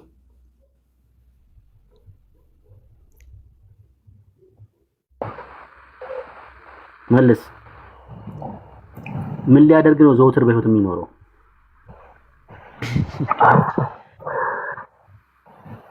መልስ። ዘወትር በሕይወት የሚኖረው ምን ሊያደርግ ነው? ሊያማልድ። አሁን ሊያማልድ አይደለም እኮ ቃሉ ተሳስቷል። የእግዚአብሔር ቃል ተሳስቷል። የእግዚአብሔር ቃል አይሳሳትም። በጣም ጥሩ። ካልተሳሳተ ዘወትር በሕይወት የሚኖረው ምን ሊያደርግ ነው? ዘወትር በህይወት የሚኖረው ምን ሊያደርግ ነው? እኛን ሊያማልድ ነው። እሱ ግን አሁን አይደለም ፈጽሞ አባቱ ጋር ተቀምጧል። አሁን ምልጃ የለም። አሁን የሚወርቅ አሁን የሚነሳ አምላክ የለንም። እሱ ሌላ አምላክ ነው ማለት ነው የሚያማልድ ትርጉሙ ላይ አይደለም ወዳጄ፣ ቃሉን እንድትለው ነው የፈለኩት እኔ። ዘወትር በህይወት የሚኖረው ምን ሊያደርግ ነው? ቃሉን እንድትለው ምን ማለት ነው? አሁን አያማልድም እያልኩ እኮ የተጻፈውን እንድትለው ነው እየጠየቅኩ ያለሁት። ዘወትር በህይወት የሚኖረው ምን ሊያደርግ ነው ይላል ቃሉ እዚህ ጋር።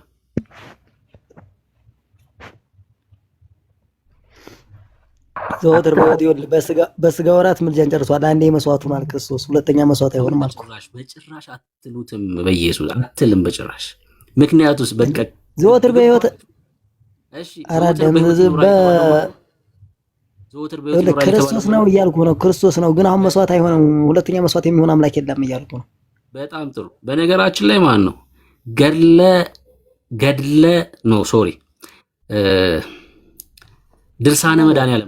ድርሳነ መድኃኒዓለም ላይ ኢየሱስ ክርስቶስ ሁለተኛ ጊዜ ተሰቅሏል። አሁን ዝም ብላችሁ እዚህ የመታችሁ እኛ ጋር ማለት አይልም። ስህተት ካለበት ይታረማል። ሁለተኛ የተሰቀለ አምላክ የለም። አንዴ ነው ስህተት። አሁን ይኸውልህ አይልም እና ይታረማል የተለያየ ሀሳብ ነው። አንተ የማረም አቅሙ የለህም፣ ይታረማል የማለትም አቅሙ የለህም። አንተ ምን ይታረማል? እሱ በሊቃውንቶች ይታረማል ታይቶ። እሱ አይመለከትም እኮ እሱ ገብቶሃል። እነሱ ናቸው ስህተት ነው ብሎ ሲያምኑ የሚያርሙት። አይልም ደግሞ ሁለተኛ። ስለዚህ ሁለት የተሰቀለ አምላክ የለም። እኔም እኮ ካርኩልህ አሁን እኮ የአንተ ቤተክርስቲያን ግን ትላለች። የአንተ ይሄ የኢትዮጵያ ኦርቶዶክስ አትልም። እሷ አትሳሳትም። ቤተክርስቲያን እኔ ልሳሳት እችላለሁ እንጂ እሷ አትሳሳትም። አትልም በልሽ፣ ደጋሚ አትልም በለኝ። ሁለቴ ነው የተሰቀለው ጌታ ክርስቶስ ኢየሱስ በኢትዮጵያ ኦርቶዶክስ። አይ ሁለተኛ ተሰቅሏል የሚል ካለ እኮ ስህተት ነው አልኩ። ስህተት ነውማ መብት ነው ግን ብላለች ነው እያልኩ ያለሁት። የኢትዮጵያ ኦርቶዶክስ በድርሳነ መድኃኒዓለም ላይ ብላለች። የሆነ የተጻፈውን ነው እየነገርኩህ። ካለች ስህተት ነው እያልኩ እኮ ታለች ስህተት ነው ይታረማል እያልኩ ነው። አሁን ይኸውላችሁ ይመጣና ሁለቴ የሚሰቀል ጌታ የለም፣ ሶስቴ የሚሰቀል የለም ይላል። አሁን እኛ ሁለቴ ይሰቀላል አለ እንዴ? የሱ ግን እያላችሁ ነው። አሁንም የማለል ያልካልከኝ ሌላ አምላክ ነው። አሁንም የሚለምን አምላክ የለም። አንዴ አሁን ሚውት አድርገው እስቲ ልጠይቅህ። ይቅርታ ወደ አንድ ጥያቄ ልጠይቅህ ፈልጌ ነበር። ሐሳቤን ከጨረስኩ በኋላ ትጠይቀኛለህ። ፈቅድልሃለሁ ግን ሚውት አድርገው። ሚውት አድርገው። እኔ አደርግልሃለሁ። አብሽር፣ የተረጋጋው ነኝ ያገኛለህ። አብሽር። እሺ ሁለቴ ይሰቀላል ሶስቴ ይሰቀላል ትላላችሁ ማለታችሁን ይላል። የሱ የኢትዮጵያ ኦርቶዶክስ ግን ጌታ ሁለቴ ተሰቅሏል። መባሐጼው የሚባለው ሰውዬ አላምንም ማለት ታውቃላችሁ። በጣም እኮ የሚያስቀው እኮ አላምንም ማለት ስለ ጌታ መሰቀል። ከዛ በቃ አንተ ማስረጃውን አውጣ አውራ እንደዛ ፍቅር ላይ ችግር የለም። እሺ ሚውት አድርገዋ። በቃ ሚውት አድርገው። አደርግልሃለሁ። አውጣና አውራ አልኩህ። እኔ አደርግልሃለሁ። አውጣና አውራ ችግር የለውም። አብሽር እኮ ሚውት አድርገ። አሁን እኮ ማስረጃ አልካለ በቃ ሚውት ማድረግ ነው። ከዛ አሳይሃለሁ እኮ ማስረጃውን እያነበብከው ነው። ምን ይኸውልህ እንዲያምን ከፈለክ እያነበብከው ከዛ በኋላ እንተማመናለን። ሚውት አድርግ ብያለሁ። በቃ ሚውት አድርግ። በቃ ማስረጃ ብለሃል። ካላሳየውኝ እኔ ዋሸው ማለት ነው። በቃ ማስረጃ ጠይቃል። የማላሳይ ከሆነ እኔ ዝም ብዬ በሐሰት እየከሰስኩ ነው ማለት ነው። ሰው በኋላ ላይ በሐሰት ነው የከሰስከው ብለህ ትናገራለህ። መብት ነው። አሁን አዳምጥ። ስለ እነርሱ ሊያማልድ የተባለው ማን ነው? ጌታ ክርስቶስ ኢየሱስ አይደል? እሱ ተናግሮታል። ይሄን ለምንድን ነው ዘወትር የሚኖረው? ሊያማልድ። ዘወትር ኢየሱስ ምንድነው? ይማልዳል። አለቀ በቃ። እኛ ነን ያልነው፣ ቃሉ ነው ያለው። አሜን ነው የኛ ስራ አሜን ነው። ይልቁንስ ምን ማለት ነው የሚለው ላይ ማውራት ይቻላል። ሊማልድ ዘወትር ይኖራል፣ በህይወት ይኖራል ማለት ምን ማለት ነው የሚለው ላይ መነጋገር እንችላለን። ሰው አለቀ ዘጋ ነው ማለት ነው። የኢትዮጵያ ኦርቶዶክስ አምላክ ይገዳል ቢልሃው በቃ አሜን እንድትል ነው ቃሉ ካለ። ኦኬ ልስጥህ። ቃሉ ካለ እንዴ ትቀልዳለህ? በብሉይ ኪዳን ወይም ደግሞ መዝሙር ዳዊት አንተ የምትለውን ሐሳብ ልስጥህ። አይ ቃል በቃል ተቀበልከው የራንተ መጽሐፍ ቅዱስ ብቻ ስለምታምነው እኛ መጽሐፍ ቅዱስ ብቻ ስለማናምን ልስጥህ አሜን ብለህ ትቀበላለህ። ምን ሆነ ነው? እኛ የእግዚአብሔር ቃል ላይ የተጻፈውን አልኩህ እኮ አሜን ብለህ እኮ ልስጥህ አሜን ብለህ ተቀበል። ለምንድን ነው ፍች ምናምን አልፈልግም። አንዴ ቆይ ፍች ምናምን አልፈልግም። አሜን ብለህ ትቀበላለህ። ልስጥህ ስለማሰሙ ጭምር እኮ ነው። አሁን ትልቁ ችግር አሜን ብዬ እቀበላለሁ ያልከኝ ነው። ታይተረጎም ምንድን ነው? ቃል ተክዶ አይደለም የእግዚአብሔር ቃል የሚተረጎም እዛው መጽሐፍ ቅዱስ ብታይቀህ እኮ ነው። ሙት አታደርገኝ አሜን ብዬ እቀበላለሁ ብለሃል። ያዝ ንገርህ። ለምን ሚውት በቃ አትረብሽ እባክህ። የማቴዎስ ወንጌል አትረብሽ። በቃ ካቃተ ትወርድና እኔ አሳያለሁ። ማቴዎስ ወንጌል ምዕራፍ 10 ከቁጥር 34 አውጣው። አሜን ብለህ ትቀበላለህ። ችግር የለውም አውጣው። እሺ እኔ ያልኩትን ማስረጃ ላሳያችሁ። ማቴዎስ 10 ላይ እንደዚህ የሚል ቃል አለ። ሰው ምንድነው አንቀበልም? ምንድነው አንተ አትቀበለውም? ምን አይነት ነገር ውስጥ እኮ የገባ ነው ዘንድሮ። መጽሐፉን ላምጣሽ አንዴ እኔ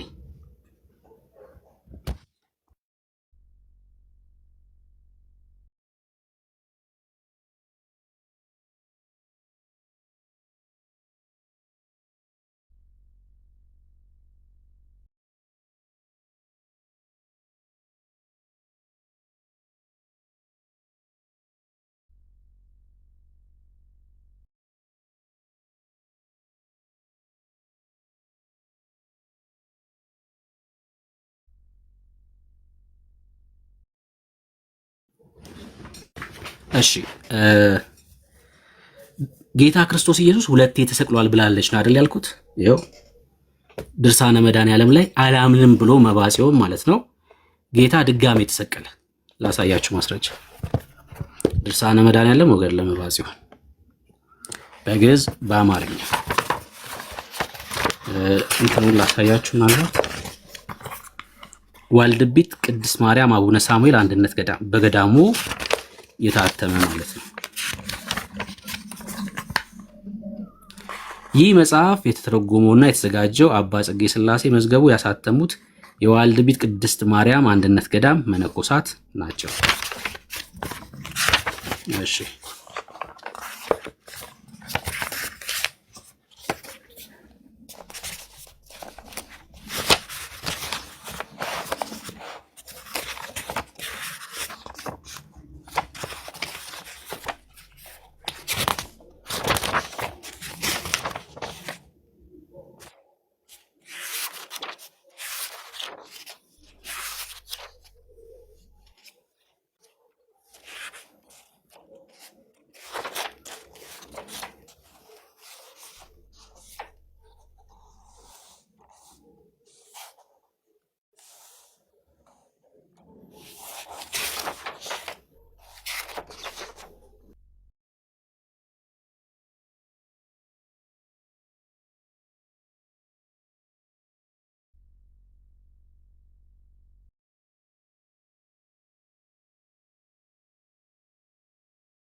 እሺ ያው መጽሐፉ ራሱ መሆኑን ለማሳየት ያው ቦታውን እየፈለኩ ስለነበረ ነው።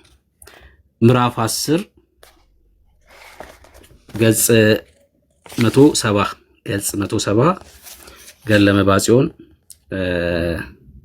ዘረቡ ማለት ነው። ድርሳነ መድኃኔዓለም ላይ ገጽ 170 ምዕራፍ 10 ከ9 ወርም በኋላ አስቀድሞ እሱ የነገረውን ያንን ሰው ጠቅሰው ከቤቱም ከማደሪያውም አስገባው። ደረቱንም እየደቃ አለቀሰ። አዎ እንደገና ወደ ምድር ወርዶ ተሰቀለ። ጌታ ክርስቶስ ኢየሱስ ኦርቶዶክስ እንደዛ ትላለች። በዚያን ሰዓት ይህ የሚያየው ደነገጠ። ምን ሆንክም አለው። ሕማምህን አይቼ ስለ አንተ እንዴት እንዳለቅስ አሳየኝ ብዬ እኔ እግዚአብሔርን ለመንኩት። ጌታዬ ሆይ አንተ የወደድከውን ሁሉ ለምን እኔ እሰጥሃለሁ አልከኝ። አሁንም ይህን የለመንኩን ግለጽልኝ፣ አታሳፍረኝ። እሺ አባቴም እናቴም አንተ ነህ፣ ከአንተ በቀር ሌላ የለኝም። መባጽዮን እየለመነ ነው። እሺ እንዲህ እያልኩ ሳስብ ድንገት ተገለጸልኝ። መከራዬን ማየት ወደድክን አለኝ። ያንተ ኃይል ያጽናኝ፣ ነገር ግን ታሳየኝ ዘንድ ፍቃድ ይሆንልኝ አልኩት። ከዚህ በኋላ ታይ ዘንድ ና አለኝ። በብርሃን ሰረገላ ወደ ላይ አወጣኝ፣ ኢየሩሳሌምም አደረሰኝ። የተሰቀልኩባት ቀራንዮ ይህ ነው አለኝ። እሺ ጌታ እየነገረው ነው። የተሰቀልኩበት ቀራንዮ ይህ ነው አለኝ። በዚያ ጊዜ ዕፀ መስቀል መጣ። ተመልከቱ፣ መስቀሉ መጣ። መድኃኔዓለምም እንደቀደመው በላዩ ላይ ወጥቶ በዚያ ቆመ። ቅዱሳት የሆኑ እጆቹን በመስቀሉ ላይ ዘረጋ። እጆቹንም እግሮቹንም ተቸነከረ። ለሁለተኛ ጊዜ ለመባጽዮን እያሳየው ማለት ነው። ለመባጽዮን ለሁለተኛ ጊዜ ጌታ ተቸንክሮ እንዴት እንደተሰቀለ እያሳየው ነው። ካላየሁኝ አላምንም ብሎ ማለት ነው። ከዛስ የሾህ አክሊል በራሱ ተሸክሞ ደስ የሚሉ አይኖቹ እንባን ተሞልተው ታየኝ። ባየሁትም ጊዜ ሁለመናዬ ቀለጠ፣ ከመሬትም ወደቅኩ፣ እንደ ሞትኩም ሆንኩኝ። በመድኃኔ ዓለም በኃይሉ ጽናት ባይሆን ኖሮ ነፍሴ ከኔ በተለየች ነበር። ከመስቀሉ ወረደ፣ ሕመሜን ማየት አትችልም ብዬ ነበር ብሎ በቃሉ ኃይል አነሳኝ። ጌታዬ ሆይ የሞትን ገናናነት እንደዚህ የሚያስፈራና የሚያስደነግጥ መሆኑን አላወቅኩም ነበር። ምኞቴን የሰጠኸኝ ስምህ ይባረክ፣ ፈቃድህ በእኔ ላይ ይፈጸም። አለመባጽዮን አሳየኝ ካላየሁ አላምንም ብሎ ዕፀ መስቀል መጥቶ መድኃኔ ዓለም እንደ ቀድሞ በላዩ ላይ ወጥቶ ቆመ። ቅዱሳት የሆኑ እጆቹ በመስቀል ላይ ዘረጋ፣ እጆቹንም እግሮቹንም ተቸነከረ ይላል። አሁን የኢትዮጵያ ኦርቶዶክስ መጽሐፍ ነው። እሺ ሰማሁ። አሳየኝ አልከኝ ለተናገርኩት በሰማሁ ልንገርህ እንጂ ሰማሁ እኮ። ምን ነው የምትነግረኝ?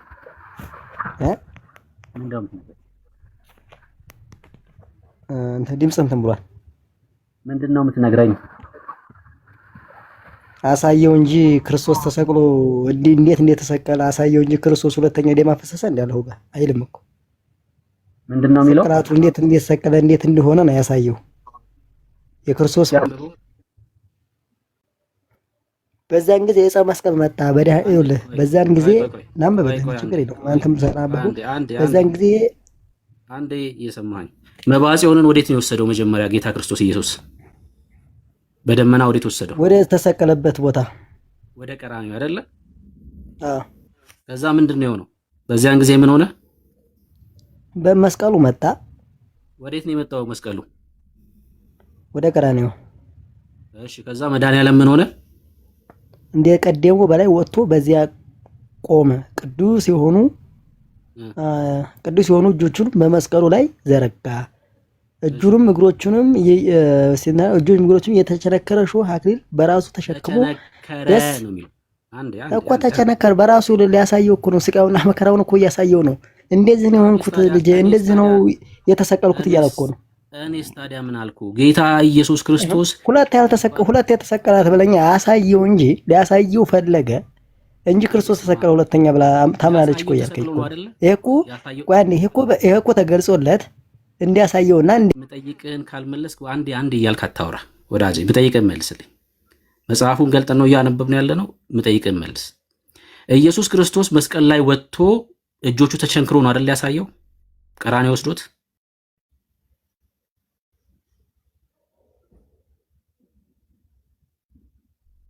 ኪነ ጥበብ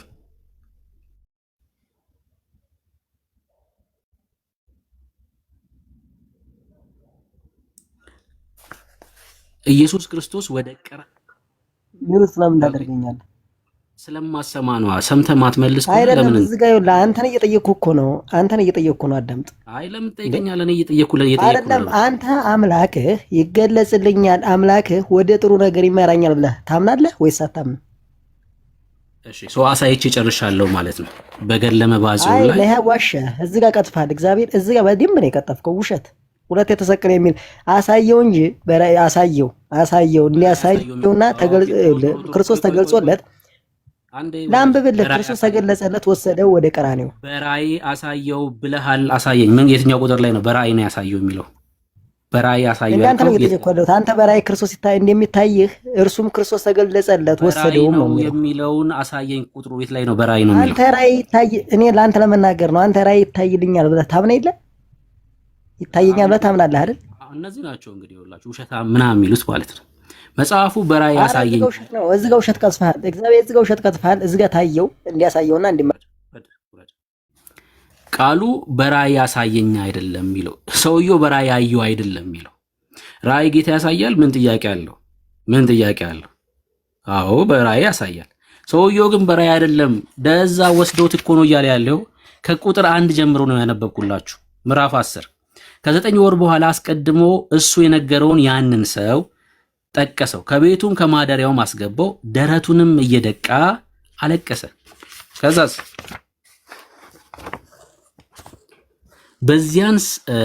በዚያን ሰዓት ይህ የሚያየውን ደነገጠ። ምን ሆንክም አለው። ሕማምህን አይቼ ስለ አንተ እንዴት እንዳለቅስ አሳየኝ ብዬ እኔ እግዚአብሔርን ለመንኩት። ሲጸልይ እንመለከታለን። መባጽዮ የሚባለው ሰው የጌታን ሕማሙን ማየት ፈልገው። ከዛስ ጌታዬ ሆይ አንተ የወደድከውን ሁሉ ለምን እኔ እሰጥሃለሁ አልከኝ። አሁንም ይህን የለመንኩህን ግለጽልኝ፣ አታሳፍረኝ። አባቴም እናቴም አንተ ነህ፣ ከአንተ በቀር ሌላ የለኝም። እሺ እንዲህ እያልኩ ሳስብ ድንገት ተገለጸልኝ። ከዛስ መከራዬን ማየት ወደድክን? ኢየሱስ ተገለጠለትና መከራዬን ማየት ትፈልጋለህ? ያንተ ኃይል ያጽናኝ፣ ነገር ግን ታሳየኝ ዘንድ ፍቃድ ይሁን አልኩት። ከዛስ ከዚህ በኋላ ታይ ዘንድ ና አለኝ።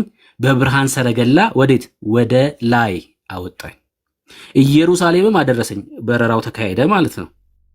ከበረራው በኋላ የደረሱ ኢየሩሳሌም። ከዛስ ኢየሩሳሌም ከደረሱ በኋላ የተሰቀልኩበት ቀራንዮ ይህ ነው አለኝ። ስፍራውን አሳየው። ከዛስ በዚያን ጊዜ ዕፀ መስቀል መጣ። የሆነውን ድርጊት ነው እየነገረን ያለው። የሆነውን ድርጊት ዕፀ መስቀል መጣ። መድኃኔ ዓለምም አስቀድሞ በላይ ወጥቶ በዚያ ቆመ። እንዴ ድጋሜ መባጽዮ አሁን ተመልከቱ። ሌላ ሰው መጥቶ አሁን አደፍርስም መጥቶ አላምንም ቢል ጌታ እንደገና እየመጣ ሊያሳያቸው ነው ማለት ነው አይደል? ጋሽ ጫኔ መጥቶ አላምንም ቢሉ ጌታ እየመጣ እንደገና ቀራንዮን እየወሰደ ሊያሳያቸው ነው ማለት ነው። እንደዚህ ቀልድ ነው የጻፉት። እንደዚህ ቀልድ እና መጽሐፍቶቻቸው እንደዚህ ይቀልዳሉ። ሌላ ኦርቶዶክሳዊ ካለ መግባት ይችላል በተነሳው ርዕስ ላይ። እኛ ግን ክርስቲያኖች ያላነበብነውን ያልተመለከትነውን ነገር በጭራሽ ነው ማንናገረው።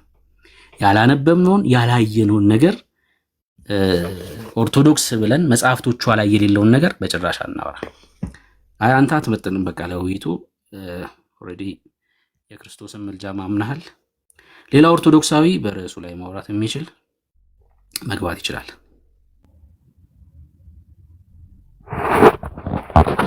ያወራ ከሆነ ሚውት ነው።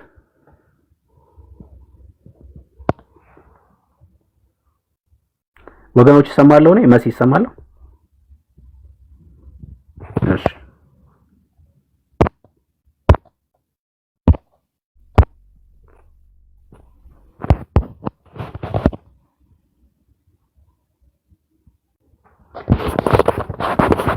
ኢየሱስ ክርስቶስ ለአብ ሰግዷል ብላችሁ ታምናላችሁ ክርስቲያኖች? ኢየሱስ ክርስቶስ ለአብ ሰግዷል፣ አብን አምልኳል ብላችሁ ታምናላችሁ? አብን አምልኳል፣ ለአብ ሰግዷል ብላችሁ ታምናላችሁ? ያው ስለ ነገረ ክርስቶስ እየተወራ ስለሆነ ብዬ ነው በዚህ ያነሳሁት። አብን አምልኳል፣ ለአብ ሰግዷል። የታታምነው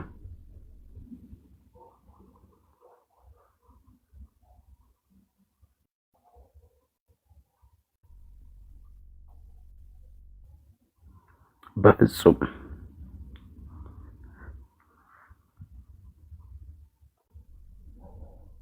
አላምንም። ጥቅስ አንብብላችሁ እንዴት እንደምትረዱት ልጠይቃችሁ። አሁን የኢትዮጵያ ኦርቶዶክስ ሃይማኖተ አበው የሚባለው መጽሐፍ ታውቃላችሁ አይደል? ሃይማኖተ አበው ላይ ጌታ ኢየሱስ ክርስቶስ አብን አምልኳል፣ ለአብ ሰግዷል ብለው አስቀምጠዋል። ለአብ ሰግዷል፣ አብን አምልኳል ብለው አስቀምጠዋል። ምን ትላላችሁ? ዮሐንስ ወንጌል መጽሐፍ ምዕራፍ 4 ላይ እንደዚህ ይላል። ኢየሱስም እንዲህ አላት፣ አንቺ ሴት እመኚኝ፣ በዚህ ተራራ ወይም በኢየሩሳሌም ለአብ የማትሰግዱበት ጊዜ ይመጣል። ቁጥር 22 እናንተስ ለማታውቁት ትሰግዳላችሁ፣ እኛ መዳን ከአይሁድ ነውና ለምናውቀው እንሰግዳለን። ነገር ግን በእውነት የሚሰግዱ ለአብ በመንፈስ በእውነት የሚሰግዱበት ጊዜ ይመጣል፣ አሁንም ሆኗል። አብ ሊሰግዱለት እንደዚህ ያሉትን ይሻልና እግዚአብሔር መንፈስ ነው፣ የሚሰግዱለትም በመንፈስና በእውነት ሊሰግዱለት ያስፈልጋቸዋል ይላል። አረ በጣም ብዙ ሃይማኖተ አበው እንዳለ እኮ እንደዛ ነው የሚለው። ሰው ቁጥር 22 ላይ ነው 23 ላይ 22 ላይ እናንተ ለማታውቁት ትሰግዳላችሁ አለ ጌታ። ከዛ እኛ ግን መዳን ከአይሁድ ነውና ለምናውቀው እንሰግዳለን። ይሄን የተናገረው ጌታ ክርስቶስ ኢየሱስ ነው። እንዴት ተረዳችሁት ይሄን ጥቅስ? እኛ መዳን ከአይሁድ ነውና ለምናውቀው እንሰግዳለን አለ ኢየሱስ ክርስቶስ። እንሰግዳለን የሚለውን ንግግር የተናገረው ጌታ ነው። ይሄን የመጽሐፍ ቅዱስ ጥቅስ ይዞ ከፈለጋችሁ አሳያችኋለሁ። እሺ አሳያችኋለሁ። ኢየሱስ ክርስቶስ አብን አምልኳል፣ ለአብ ሰግዷል ብሏል ሃይማኖተ አበው ላይ። አንተ አሁን እኮ ለውይይት አትመጥንም። በቃ ለውይይት አትመጥንም። ሰው ተደማምጦ ካላወራ የሚጠየቀውን ካልመለሰ ምናምን ተረጋግቶ ካላወራ እንደ አንድ አይሁዳዊ ሰው ሆኖ እያወራ ስለነበረ ነው። ኦኬ እሺ ዕብራውያን መጽሐፍ ምዕራፍ 2 ላይ ያለውን ጥቅስ እሺ ላንብብላችሁ። ዕብራውያን መጽሐፍ ምዕራፍ 2 ላይ ያለውን ጥቅስ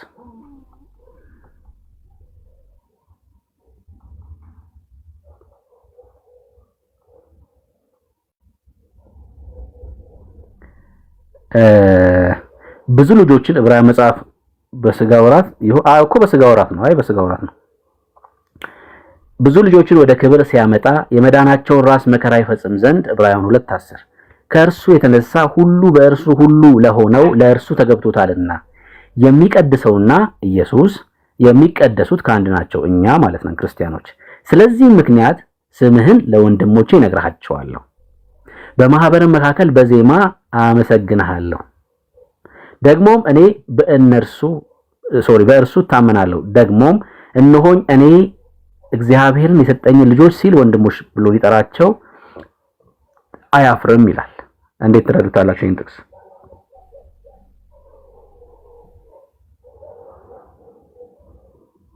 ስምህን ለወንድሞቼ እነግራቸዋለሁ ያለው ማን ነው? ስለዚህም ምክንያት ስምህን ለወንድሞቼ እነግራቸዋለሁ፣ በማህበርም መካከል በዜማ አመሰግንሃለሁ ያለው ማን ነው? በዜማ አመሰግንሃለሁ ያለው ማን ነው? ኦፍ ኮርስ በስጋ ወራት።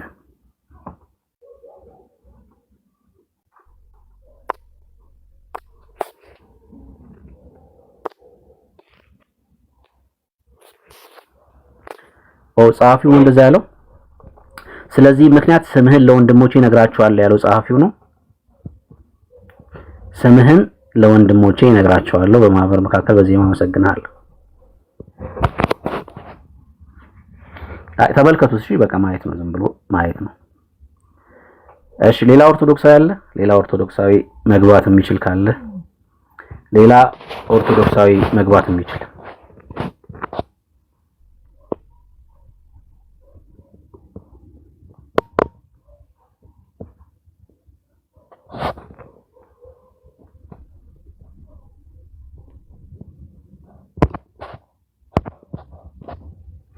እሺ ጽዮን አለሽ?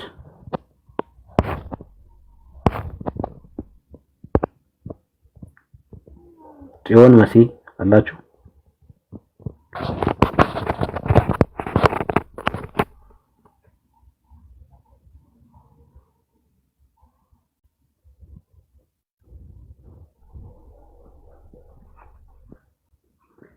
ዛሬ የኤርሚ ወዳጅ ላይቭ ላይ ሰክረው መተው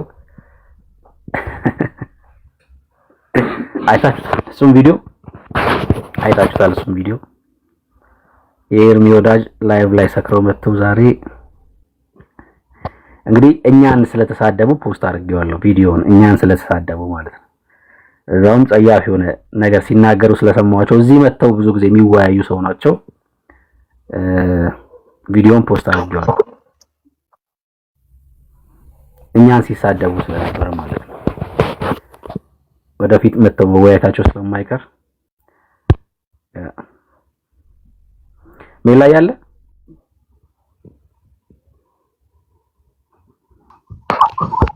ብሩክ እንዴት ናችሁ? ሰላም ብያለሁ። እንኳን ደህና መጣክ። እንኳን ደህና ቆየኝ። እንዴት ናችሁ? ጌታ ይባረክ። ሁሉ መልካም፣ ሁሉ ሰላም። ምን ትለናለህ ስለ ኢየሱስ ምልጃ? አንተ ያልከውን እስኪ ሰፋ አድርገህ ሀሳቦችን አንሳ እስኪ ስለ ክርስቶስ ምልጃ።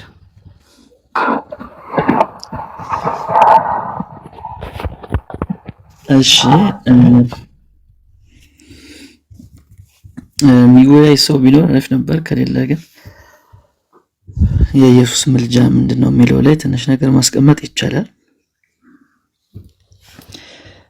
የኢየሱስ ምልጃ የማይቀበል ሰው መናፍቅ ነው። ይሄ በደንብ ረገጥ አድርገን መናገር አለብን። የኢየሱስ ምልጃ የማይቀበል መናፍቅ ነው። መናፍቅ ማለት እንደምታውቁት ያው ከፍሎ የሚያምን ማለት ነው። ስለዚህ ኦርቶዶክሳውያን በዚህ ጉዳይ ላይ ምንድናቸው? መናፍቃን ናቸው። መናፍቃን ናቸው። እንዴት ካላችሁኝ ያው ቅድምም ሲታወሩበት የነበረው ጥቅስ አለ መጀመሪያ ላይ የሮሜ መልእክት ምዕራፍ 8 ቁጥር 34 ላይ ያለው ኦርቶዶክሶች አጥብቀው የሚጠሉት ጥቅስ፣ እኛ ደግሞ አጥብቀን የምንወደው ጥቅስ ማለት ነው። እዛ ላይ ምንድነው የሚለን? ሐዋርያው ጳውሎስ የሞተው ይልቁንም ከሙታን የተነሳው ይላል። ኦርቶዶክሶች ኢየሱስ እንደሞተ ያምናሉ ወይ? አዎ ያምናሉ። ይልቁንም ከሙታን የተነሳው ይላል። ከሙታን መነሳቱን ያምናሉ ወይ ከተባለ አዎ ያምናሉ። ያው ቢያንስ በዓመት አንዴ የትንሣኤን ቀን ስለሚያከብሩ ማለት ነው። ከዛ ደግሞ በእግዚአብሔር ቀኝ ያለው ይላል። ይህንንስ ያምናሉ ወይ ከተባለ ይህንንም ያምናሉ፣ በአብ ቀኝ ያለ ይላሉ። ከዚህ ቀጥሎ እንግዲህ ደግሞ ስለኛ የሚማልደው ክርስቶስ ኢየሱስ ነው ይላል። ይህንን ያምናሉ ወይ ከተባለ ይህንን ያምኑ። ስለዚህ መናፍቅ ማለት ከፍሎ የሚያምን ማለት ነው። ይህን ከፍሎ ነው የሚያምኑት። በእግዚአብሔር ቀኝ ያለው እስከሚለው ድረስ ብቻ ነው የሚቀበሉት። ከዛ በኋላ በእግዚአብሔር ቀኝ ምንድነው የሚያደርገው ለሚለው ግን ምላሽ የላቸውም፣ ወይም ደግሞ መጽሐፉ ማይሉን ነው የሚናገሩት። ስለዚህ ኢየሱስ መሞቱን መነሳቱን በእግዚአብሔር ቀኝ መሆኑን በእግዚአብሔር ቀኝ ደግሞ ስለኛ እንደሚማልድ ማመን ግዴታ ነው። ይሄን ያላመነ ሰው መናፍቅ ነው፣ እንደሚማልድ ማለት ነው። ምናልባት ይማልዳል ሲባል ምን ማለት ነው የሚለው ላይ እሱ ላይ መነጋገር ይቻላል። ግን የተጻፈውን ነገር አልቀበልም ብሎ ቀይሮ ፈራጅ ነው ማለት እሱ ከሐዋርያው ጳውሎስ በላይ እኔ ያውቃለሁ፣ ሐዋርያው ጳውሎስ በዚህ ጉዳይ ላይ ተሳስቷል፣ እኔ ነኝ የማውቀው ብሎ እንደማሰብ ይቆጠራል ማለት ነው። መጽሐፉ በጣም በግልጽ ሁኔታ ኢየሱስ አሁን የት ነው ያለው ለሚለው መልስ ይሰጣል። በእግዚአብሔር ቀኝ ነው ያለው። ምንድነው የሚያደርገው ለሚለው ደግሞ በእግዚአብሔር ቀኝ ሆኖ ስለኛ ይማልዳል የሚል ነገር ይናገራል። የሚማልደው ይለናል ማለት ነው። ስለዚህ ጌታችን ኢየሱስ ክርስቶስ የምልጃን ስራ አሁን ላይ ይሰራል። ይሄ በቃ የሐዋርያዊ ትምህርት ነው። ሐዋርያቶች ያስተማሩት ትምህርት ነው። ይሄን እንዴት ነው የምንረዳው ከተባለ እሱ ውይይት ሊያስፈልግ ይችላል። ምንድነው ትርጉሙ የሚለው ልንነጋገርበት ይችላል። ግን የምንነጋገረው መጀመሪያ ላይ ቃሉ እንደሚል ከተማመን ብቻ ነው። ሐዋርያው ጳውሎስ እንደዛ ብሎ አስቀምጦታል በሚለው ጉዳይ ላይ ከተስማማን ወደ የቃሉ ፍቺ ላይ ደግሞ መግባት እንችላለን ማለት ነው፣ ወደ ቃሉ ፍቺ። ስለዚህ በሰማይ የሚማልደው ማን ነው? ኢየሱስ ነው፣ ሌላ የለም። ቢኖር ደስ ይለን ነበር። እኛ እኮ ተቃዋሚዎች አይደለንም። ቢኖር ደስ ይለን ነበር፣ ችግር አልነበረም። ግን በጣም ስፔሲፊክ አድርጎ በነጠላ ነው የሚነግረን። አንድ ነው፣ ከዛ ደግሞ ወንድ ነው፣ ሴትም አይደለችም። ስለኛ የሚማልደው ነው የሚለው። ስለኛ የምትማልደው አልየለንም። ስለዚህ በሰማይ ሴት የለችም ስለኛ የምትማልድ እና ደግሞ ብዙ አይደሉም፣ አንድ ነው፣ ነጠላ ነው፣ ነጠላ ነው። ስለዚህ ነው በሰማይ ምንም አማላጅ የለም ብለን ምናምነው ከኢየሱስ ውጪ በዚህ ምክንያት ነው። አንድ ነው፣ እሱም ወንድ ነው። እሱም በስም ተነግሮናል፣ ኢየሱስ ክርስቶስ ነው ይላል እዛው ሮሜ 8:34 ላይ። እና በጣም በቂ የሆነ ጥቅስ ነው። በነገራችን ላይ እያንዳንዱን ሲኩዌንስ ሐዋርያው ጳውሎስ በሚገባ ቅድመ ተከተሉን ጠብቆ ነው የሚነግረን። የሞተው ይላል፣ ከዛ ከሙታን እንደተነሳ ይናገራል፣ ከዛ በእግዚአብሔር ቀኝ እንዳለ ይናገራል፣ ከዛ ምን እንደሚሰራ ይናገራል። ከዛ እሱ ደግሞ ማን ነው? ምናልባት ያው ደፋር የሆኑ ሰዎች ወደፊትም ተነስቶ ስሙን ባይጠቅስ አይ ሌላ ሰው ነው ሊሉም ይችላሉና በግልጽ ክርስቶስ ኢየሱስ ነው በማለት 4 ነጥብ ያደርገዋል ማለት ነው። ክርስቶስ ኢየሱስ ነው። ስለዚህ ኢየሱስ መሆኑን ሐዋርያው ጳውሎስ ይነግረናል። ስለዚህ በቁጥር ስንት ናቸው? 1 ናቸው። በጾታ ስንል ወንድ ነው። በስም ስንል ኢየሱስ ነው። እሱ ማን ነው? ክርስቶስ ነው። መሲህ ነው። ሊቀ ካህን ነው። ስለዚህ ሊቀ ካህኑ ነው በሰማይ ስለኔና ስለናንተ የሚታየው። ስለ አማኞች ማለት ነው። ለምን? ስለኛ ይላል። ስለኛ ይላል። ስለዚህ ሐዋርያው ጳውሎስ ራሱን ጨምሮ ነው። ለሐዋርያው ጳውሎስ ራሱ አማላጁ ኢየሱስ ነው፣ ምድር ላይ በነበረበት ጊዜ ማለት ነው። አሁን ያው እሱም በሰማይ ስለሆነ በሰማይ ያስፈልገው ምድር ላይ ይሄን መልእክት ቢያንስ ሲጽፍልን ለሐዋርያው ጳውሎስ ራሱ አማላጁ ኢየሱስ ነው። ስለዚህ እንኳን ሐዋርያው ጳውሎስ ለኛ አማላጅ ሊሆን ይቅርና ለሐዋርያው ጳውሎስ ራሱ አማላጁ ማን ነው? ኢየሱስ ነው። ልክ ዮሐንስ በመልእክቱ እንደነገረን ማለት ነው። ምዕራፍ 2 ላይ በአንደኛው መልእክቱ ምንድነው የሚለን? ማንም ኃጢአት ቢያደርግ ከአብ ዘንድ ጠበቃ አለን ነው የሚለው አይደል? ጠበቃ አለን። ዮሐንስም ራሱን ጨምሮ ነው ጠበቃ አለን የሚለው። ስለዚህ ምድር ላይ በነበረበት ጊዜ ሐዋርያው ዮሐንስ ጠበቃ አለው ወይስ የለውም? አለው። ማን ነው እሱ? ኢየሱስ ነው። ስለዚህ ሐዋርያው ዮሐንስ ለኛ ጠበቃ ሊሆንልን አይችልም ማለት ነው አይደል? ሐዋርያው ዮሐንስ ጠበቃ ሊሆንን የማይችል ከሆነ ደግሞ ተክለ ሃይማኖት አይሆነንም። ምክንያቱም ዋስ ጠበቃ ሁናት ተክልዬ ለነፍሴ ብላችሁ ስለምትዘምሩ ማለት ነው። እንደዛ ብላችሁ ስለምትዘምሩ ስንት ጠበቃ ነው አሁንስ ያለው ከተባለ አሁንም በጣም በሚገርም ሁኔታ አንድ ጠበቃ ነው ያለው። ከአብ ዘንድ ጠበቃ አለን ነው የሚለው። እርሱ ማን ነው? ጻድቅ የሆነ ኢየሱስ ክርስቶስ ነው ይላል። ስለዚህ ሁለቱም ደስ ይላል። ሐዋርያው ዮሐንስም ስሙን ጠቅሶልናል። ዳሽ ሙላ አድርጎ አልተወውም፣ እኛ እንድንሞላው ማለት ነው። ኢየሱስ ክርስቶስ ነው ይላል። ደግሞ ወንድ መሆኑንም ይነግረናል። ጻድቅ የሆነችው አይለንም። ስለዚህ በጠበቃ ደረጃም ስናስብ ስንት ጠበቃ ነው ያለው? ለክርስቲያኖች አንድ ነው።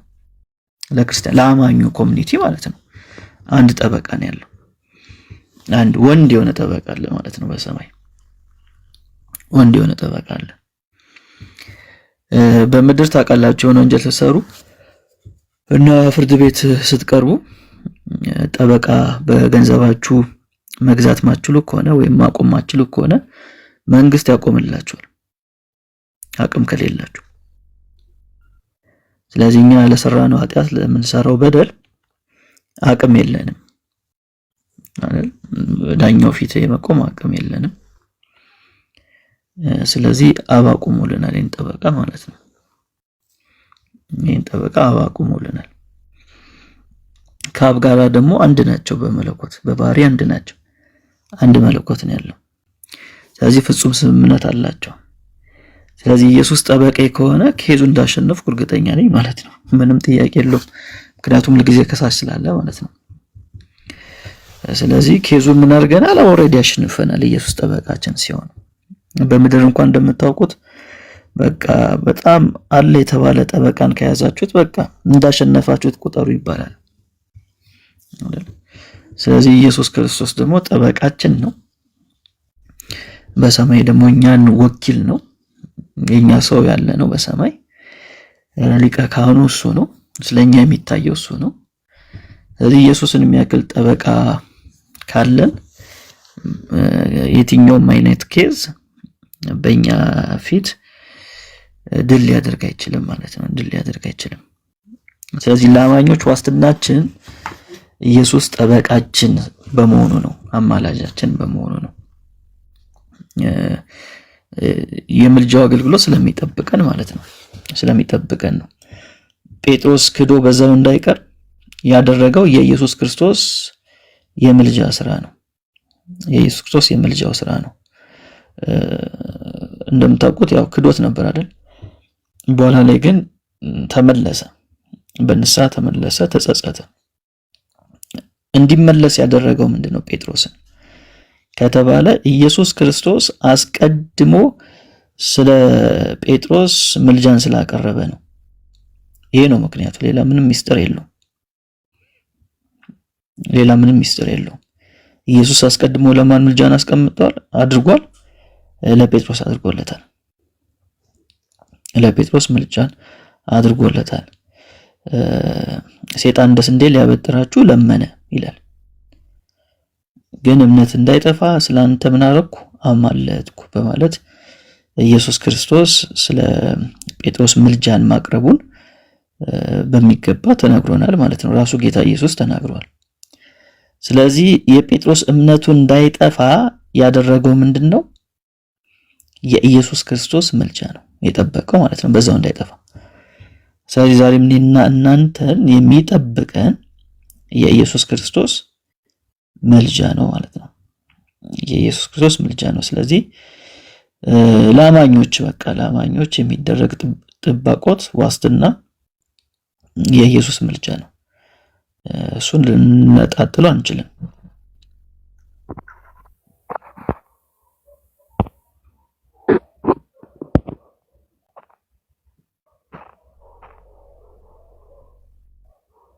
እሺ አሰዋለ ብርክ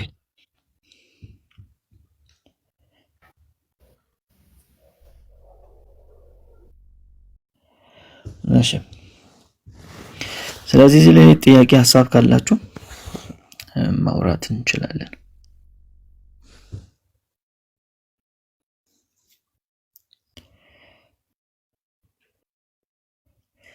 በነገራችሁ ላይ ሁሌም እንደምንላችሁ ምናልባት አዲስ ሰው ካለ የኢየሱስ ምልጃ ማትቀበለው የኢትዮጵያ ብቻ ነች፣ የኢትዮጵያ ኦርቶዶክስ ብቻ ነች።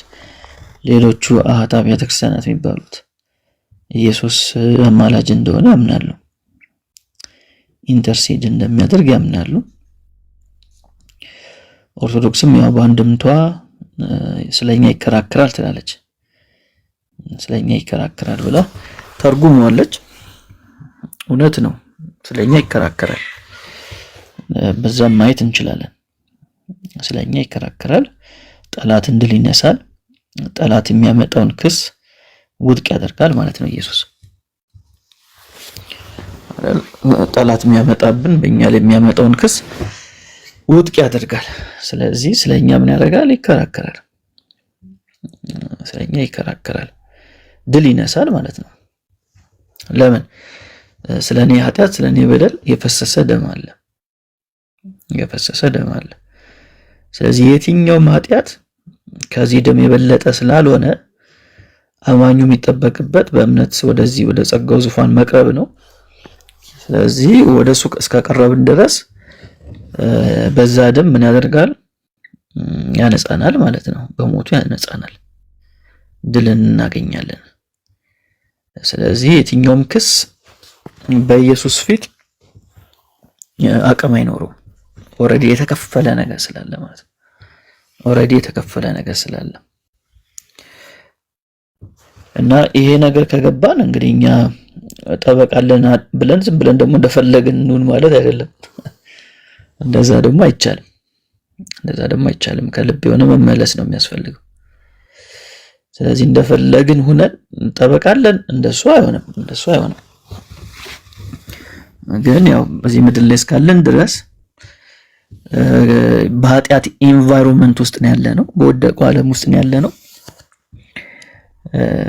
ስንወድቅ ስንስት ተስፋ እንዳንቆርጥ ጠበቃለን፣ አይዟችሁ ተብለናል። ዝም ብለን እኮ ብናስበው በኖርማል አእምሮ ስናስበው ኃጢአት ለሰራ ሰው ዳኛ ነበር የሚያስፈልገው፣ ፈራጅ ነበር የሚያስፈልገው፣ የሚቀጣው ነበር የሚያስፈልገው አይደል? ግን ዮሐንስ መልእክት ላይ ጠበቃ አላችሁ ነው የተባለው። አይዟችሁ ማለት ነው። አይዟችሁ ጠበቃ አላችሁ። ምክንያቱም እሱ ሰው የሆነው እናንተ እንድጠፉ አይደለም። በድካማችን የሚራራ ሊቀ ካህናት ነው ያለን አይደል? የሚያስፈራራ አይደለም፣ ወዮለ የሚል አይደለም። ደክሞ እንደወደቅ ስለሚያውቅ ለታመመ ሰው መቼም አንድ ሰው አመመኝ ሲላችሁ ፍርድ ቤት አትወስዱትም አይደል?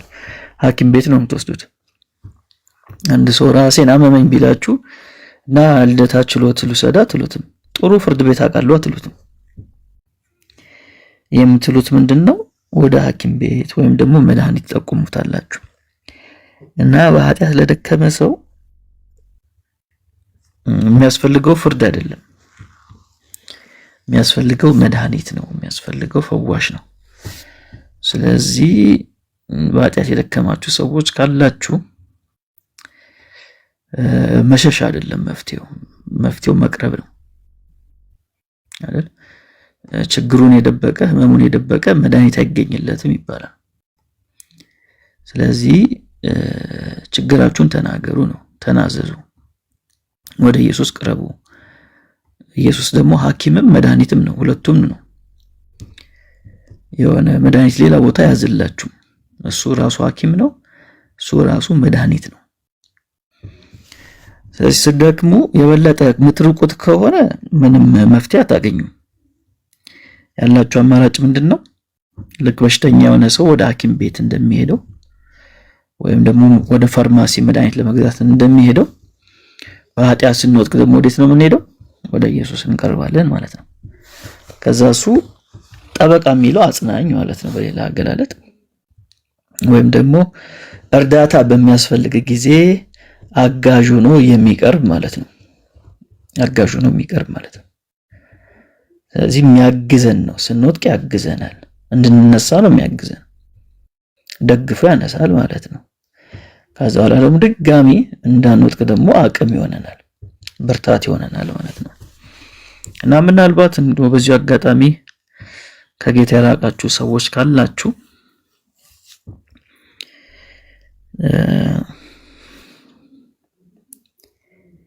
ጌታ ጠበቃ የሆነ ጌታ አለላችሁ። እንደዚህ አይነት ሰዎች አላችሁ፣ ከጌታ የራቃችሁ ወይም በዓለም ጭልጥ ብላችሁ ሄዳችሁ ለመመለስ የከበዳችሁ ሰዎች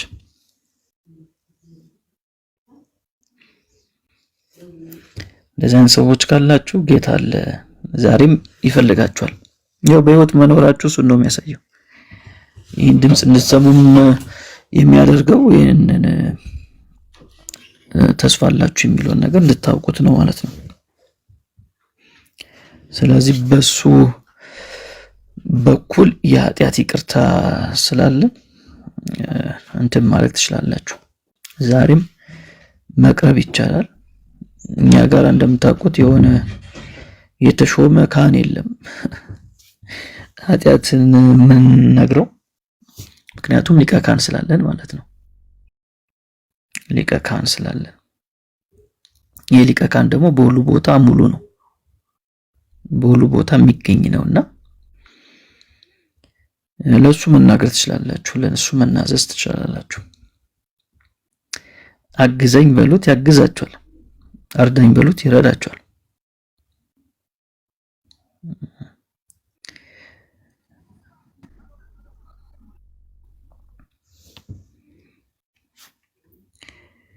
እሺ ኪንግ ወይ ሰላም ነው? ሰላም እንዴት ነህ? አለን እግዚአብሔር ይመስገን። ሰላም ሁሉ መልካም ጌታ ይመስገን። ከየት ነው ልጅ? አለን ከዚህ ከአዲስ አበባ ጨርቆስ አካባቢ። አይ ቤተ እምነት ነው። ቤተ እምነቴ ፕሮቴስታንት ነው፣ ግን በአካል ገለኝ። አይ ቲንክ የንስሐ ጸሎት ልታደርጉ የምትፈልጉ ከሆነ ለኔ ምናልባት ታይሙ ካላችሁ እና ጊዜው ከሆነ ኦኬ። ቸርች አትሄድም? አቁሟል? ቆይ በጣም ሰንፍ ያለኝ ግልጹን ነው የምነግርህ። በጣም የሚያስጠላ ሁኔታ ውስጥ ነኝ ያለሁት፣ እጅግ በጣም የሚደብር ሁኔታ ውስጥ ነኝ ያለሁት እና ኦኬ ምን ማድረግ እንዳለብኝ ሁሉ ግራ የገባኝ ታይም ላይ ነኝ ያለሁት እና ጸሎት ብታደርጉልኝ እና ብመለስ። ፍቅሩን አውቀዋለሁ፣ የክርስቶስን ፍቅር አውቀዋለሁ፣ የኢየሱስን ፍቅር ቀምሻለሁ እና አይ ዶንት ኖ በምን አይነት አማካኝነት እንደወጣው ማለት ነው። ብቻ ጥሩ ሁኔታ ላይ አይደለም ያለሁት ግልጹን ለመናገር እና ባክ ማድረግ ወደ ኋላ መመለስ እፈልጋለሁ። አሁን ያለሁበት ህይወት ለኔም የተመቸ አይደለም። የሚያጋጥመኝ ነገር በጠቅላላ ከክርስቶስ ውጪ ጥሩ አይነት ፊሊንግ አይደለም ያለው እና ጀስት አሁን ላይ ፈቃደኛ ከሆናችሁ ከኔ ጋር ደግሞ አብረው የሚገቡ ሰዎች ቢኖሩ ባክ ያደረጉ ሰዎች አንድ ላይ ፕሬይ ብታደርጉልን ደስ ይለናል። ኦኬ እሺ መልካም እንኳን ደህና መጣ ማለት ፈልጋለሁ። መጀመሪያ ያው ጌታ ሁል ጊዜ ለኛ ያለን ነገር መልካም ነው፣ በጎ ነገር ነው።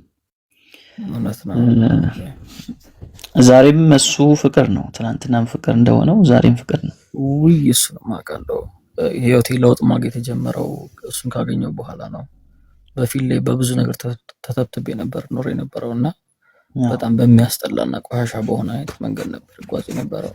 በተወሰነ መንገድ ግን ክርስቶስን ካወቅኩኝ በኋላ ኦልሞስት አሁን ወደ 3-4 ዓመት ሆኖኛል።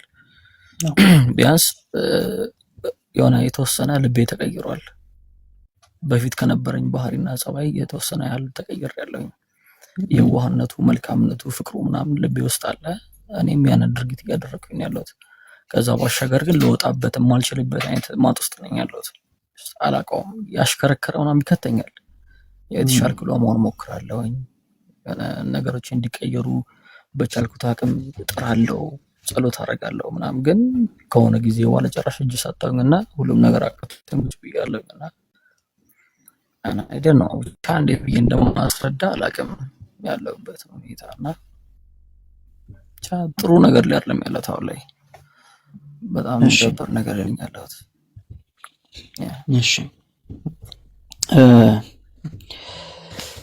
ጌታ አንተም ፍቅሩን እንደቀመስክ እንደመሰከርክለት እሱም ደግሞ እኛ ከገባን በላይ ነው አይደል? እኛ ከቀመስነውም በላይ ነው። ዛሬም እንደዚህ አይነት እድልም ራሱ የሰጠ እሱ ነው እና አንድ ነገር ብቻ ልበልና ምናልባት በደንብ እንጸልይም ፎሎ ላድርግህና በስልክ ማውራት እንችላለን። ግን አንድ ነገር ልበል፣ ህብረት በጣም ወሳኝ ነገር ነው። በጣም እሱ ለኔ የታለልኩት እኔ ጌታን አገኘው ብዬ የጠፋሁበት ታይም ድሮ ከነበሩኝ ጓደኞች ጋር አብሬ የማሳልፈው ማንነቴ ነው። አሁን ላይ መልሼ ወደኋላ እንደመለስ ያደረገኝ ባክ እንዳደረገ ያደረገኝ ትልቁ ፋውል ያ ነው ለኔ። በጣም አሪፍ ጥሩ መስመር ላይ ነው ያለው። ምንድነው ከየት እንደወደ ካስብ ነው የሚለው እግዚአብሔር ቃል እና ቢያንስ አንዱን ፖይንት ማግኘት ትልቅ ነገር ነው። መፍትሄ የሚገኘው እንደዛ ስለሆነ ማለት ነው። ስለዚህ ውስጥ ስልኬን አስቀምጥልሃለሁ፣ እንጸልያለን። ቀጣይ እንዴት ማድረግ አለበት በሚለው እንደ ወንድም እንመካከራለን ማለት ነው። በጣም ደስ ይለኛል። ያ ፎሎ አድርጌያለሁ፣ አስቀምጥልሃለሁ። አዎ ጌታ መልካም ነው። የእንደገና አምላክ አይደል? የእንደገና አምላክ ነውና እንትን እንደውም የበለጠ ወደሱ እንድትቀርብ ምክንያት ሊሆንልህ ይችላል። አሁን እንደዚህ መሆኑ የበለጠ ወደሱ እንድትቀርብ እንደ ምክንያትም ሊሆን ይችላል። ስለዚህ ከበፊቱ የበለጠ ሞገስ፣ ከበፊቱ የበለጠ ጸጋ ጌታ ይጨምርልሃል። ዋው እግዚአብሔር ያው ያደርገዋል። በደንብ ያደርገዋል። ቅድም ስናገር ቆየሁኝ ምናምን ታውቃለህ። ቅድም ስናገር ከሰማኝ ጴጥሮስ ኢየሱስ ክርስቶስን ከካደው በኋላ በንስሐ ሲመለስ ተሾመ አይደል? ሹመትን ሰጠው። ጠቦቶችን አደራ፣ በጎችን አደራ ብሎ እንደውም ሾመው ማለት ነው። እና አንተም እንደዚህ አይነት የመመለስ ልብ ስላለ ስትመለስ የሚሾም ጌታ ብቻ ነው፣ ድጋሚ የሚያምን ማለት ነው። ስለዚህ ለተሻለ ነገር ጌታ ያቆማል። ስለዚህ በቃ በውስጥ ጽፍልሃለሁ፣ ተደዋውለን እናወራለን። ኦኬ አመሰግናለሁ። እሺ እዚህ ውስጥ ያላችሁ ሰዎች እንግዲህ ፕሬይ አድርጉልኝ፣ ጸሎት አድርጉልኝ፣ ነገሮችን ይስተካከሉልኝ። ከታች ያላችሁ ቅዱሳን ያው ነገሮችን ይስተካከሉልኝ ብቻ ፕሬይ አድርጉልኝ ምናምን ወደ ጌታ በደንብ መመለስ እፈልጋለሁ። አገልጋይ መሆን እፈልጋለሁ። ብዙ ህልም አለኝ ምናምን ከጌታ ጋር ያ ነገር እንዲሳካልኝ ፕሬ አድርጉልኝ። ከዛ በተረፈ ሰላም ደሩላችሁ ባይ። አሜን አሜን። እሺ ይሆናል፣ የማይሆን ነገር የለም። እሺ ሰላም እደርልን። እሺ ጸጋ ይብዛል። አሜን አሜን። ሰላም አሜን።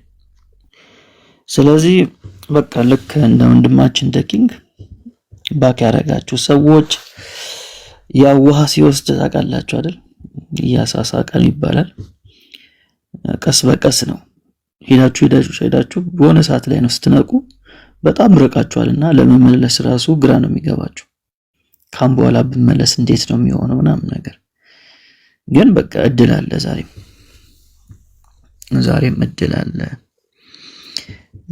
ወደ ኋላ የተመለሳችሁ ሰዎች ካላችሁ